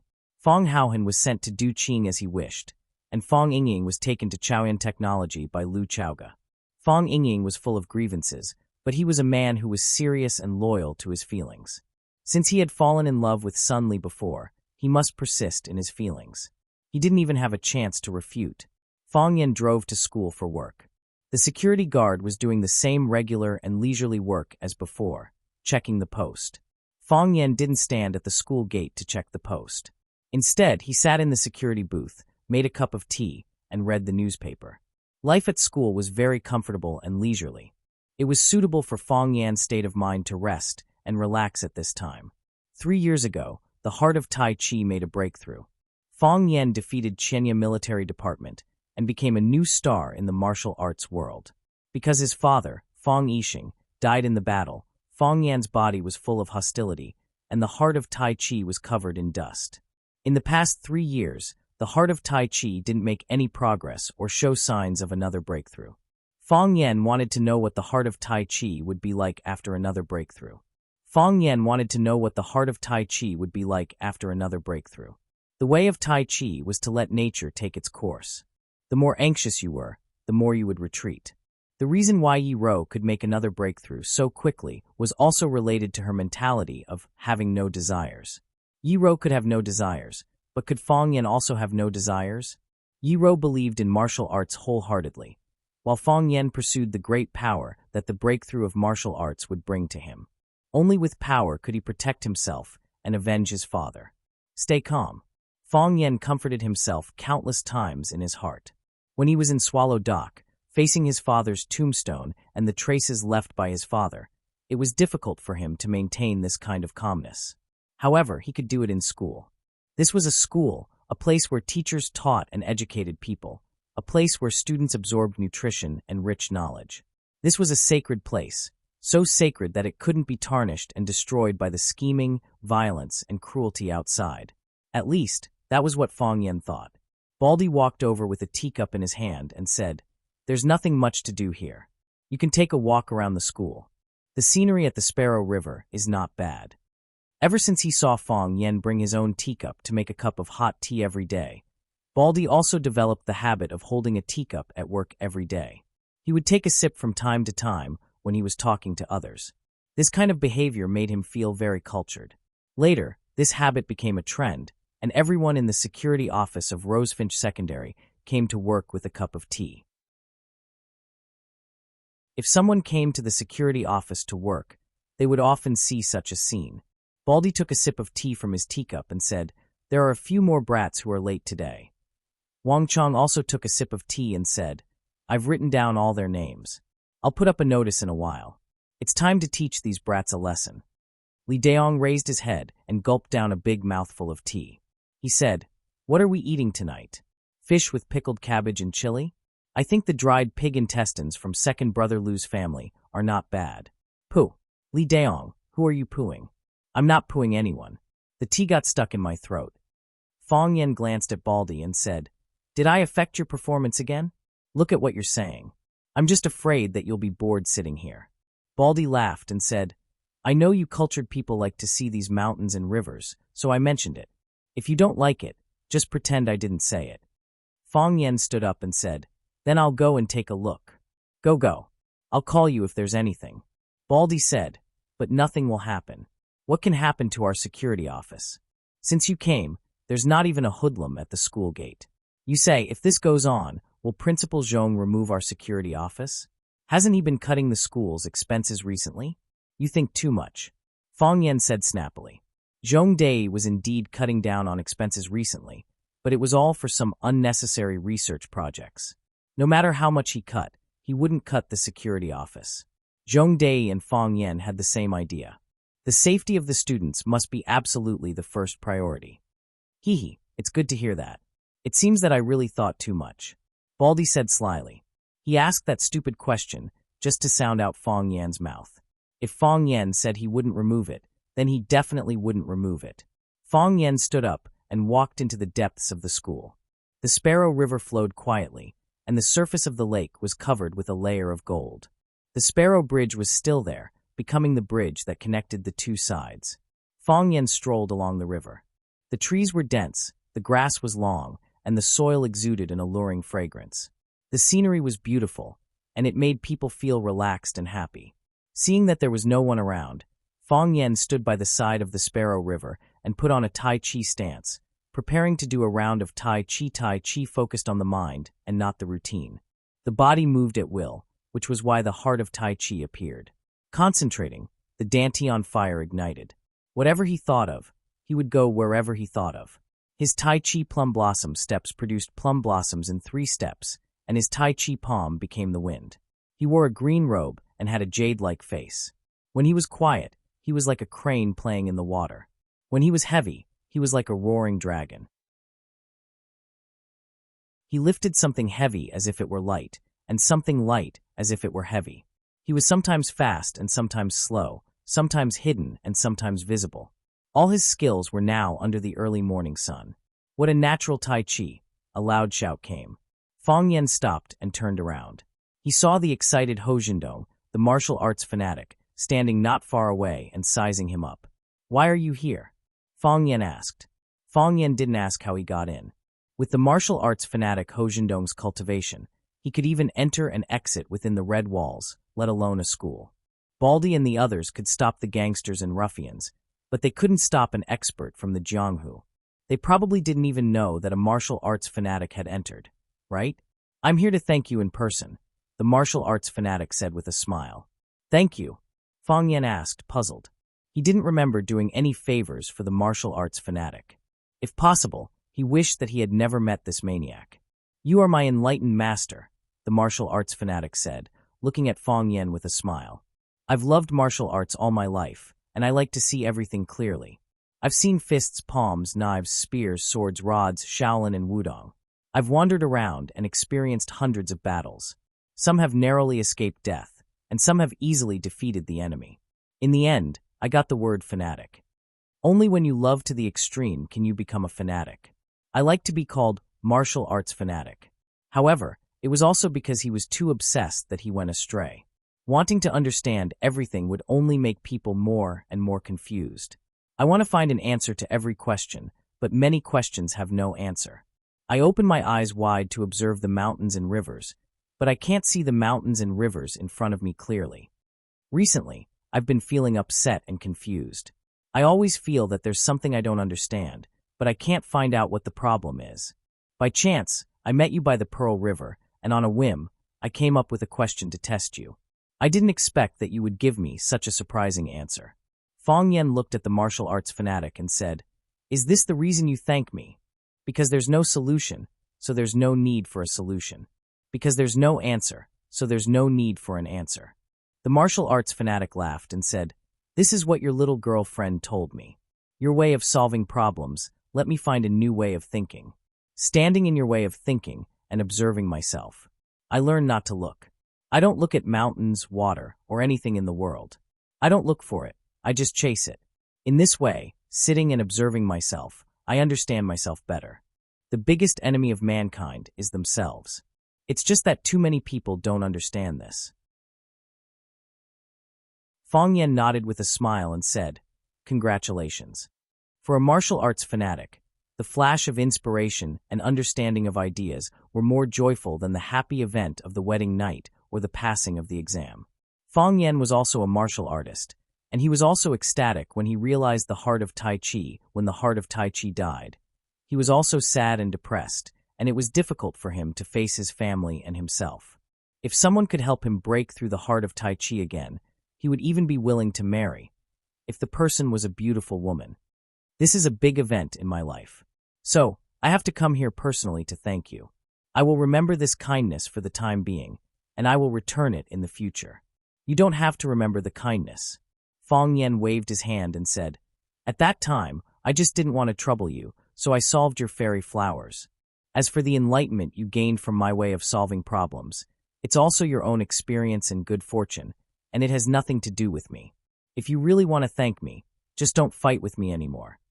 The martial arts fanatic looked at Fang Yan expectantly and said, "The second purpose of this trip is to challenge you. You still want to fight?" Fang Yan's face became bitter. "I said last time, I'm no match for you." "No, you're the most talented young man I've ever seen," the martial arts fanatic said. "If I don't fight with you to my heart's content, I won't be able to eat or sleep well, and my thoughts will be difficult again. In the end, I may regret it for the rest of my life." "I don't want to fight," Fang Yan said. "No one can refuse the opponent I choose," the martial arts fanatic said with a firm expression. "Or we can fight in this school. Fight now." "Are you crazy?" Fang Yan was furious. "The school is full of students. If they see us fighting, do you want to tear this school down?" Rosefinch Secondary was also Fang Yan's school, and he couldn't bear to see this martial arts fanatic go crazy and tear down a good school into a garbage dump. "So, I'm willing to give you another choice. The martial arts fanatic said seriously. He took out a piece of white paper from his pocket and handed it to Fong Yen seriously, saying, "This is my letter of challenge. In 3 days, I'll wait for you at the top of One Sword Peak. I want to see how much you've improved compared to 3 years ago." You're tuning in to the Dreamy Chapters YouTube channel. We're so grateful for your support, and don't forget to subscribe to join us on this incredible journey through captivating stories. Your generosity through donations truly makes a world of difference, as it's the primary source of revenue that allows me to expand and enhance this channel for you. Thank you from the bottom of my heart for being a part of this adventure.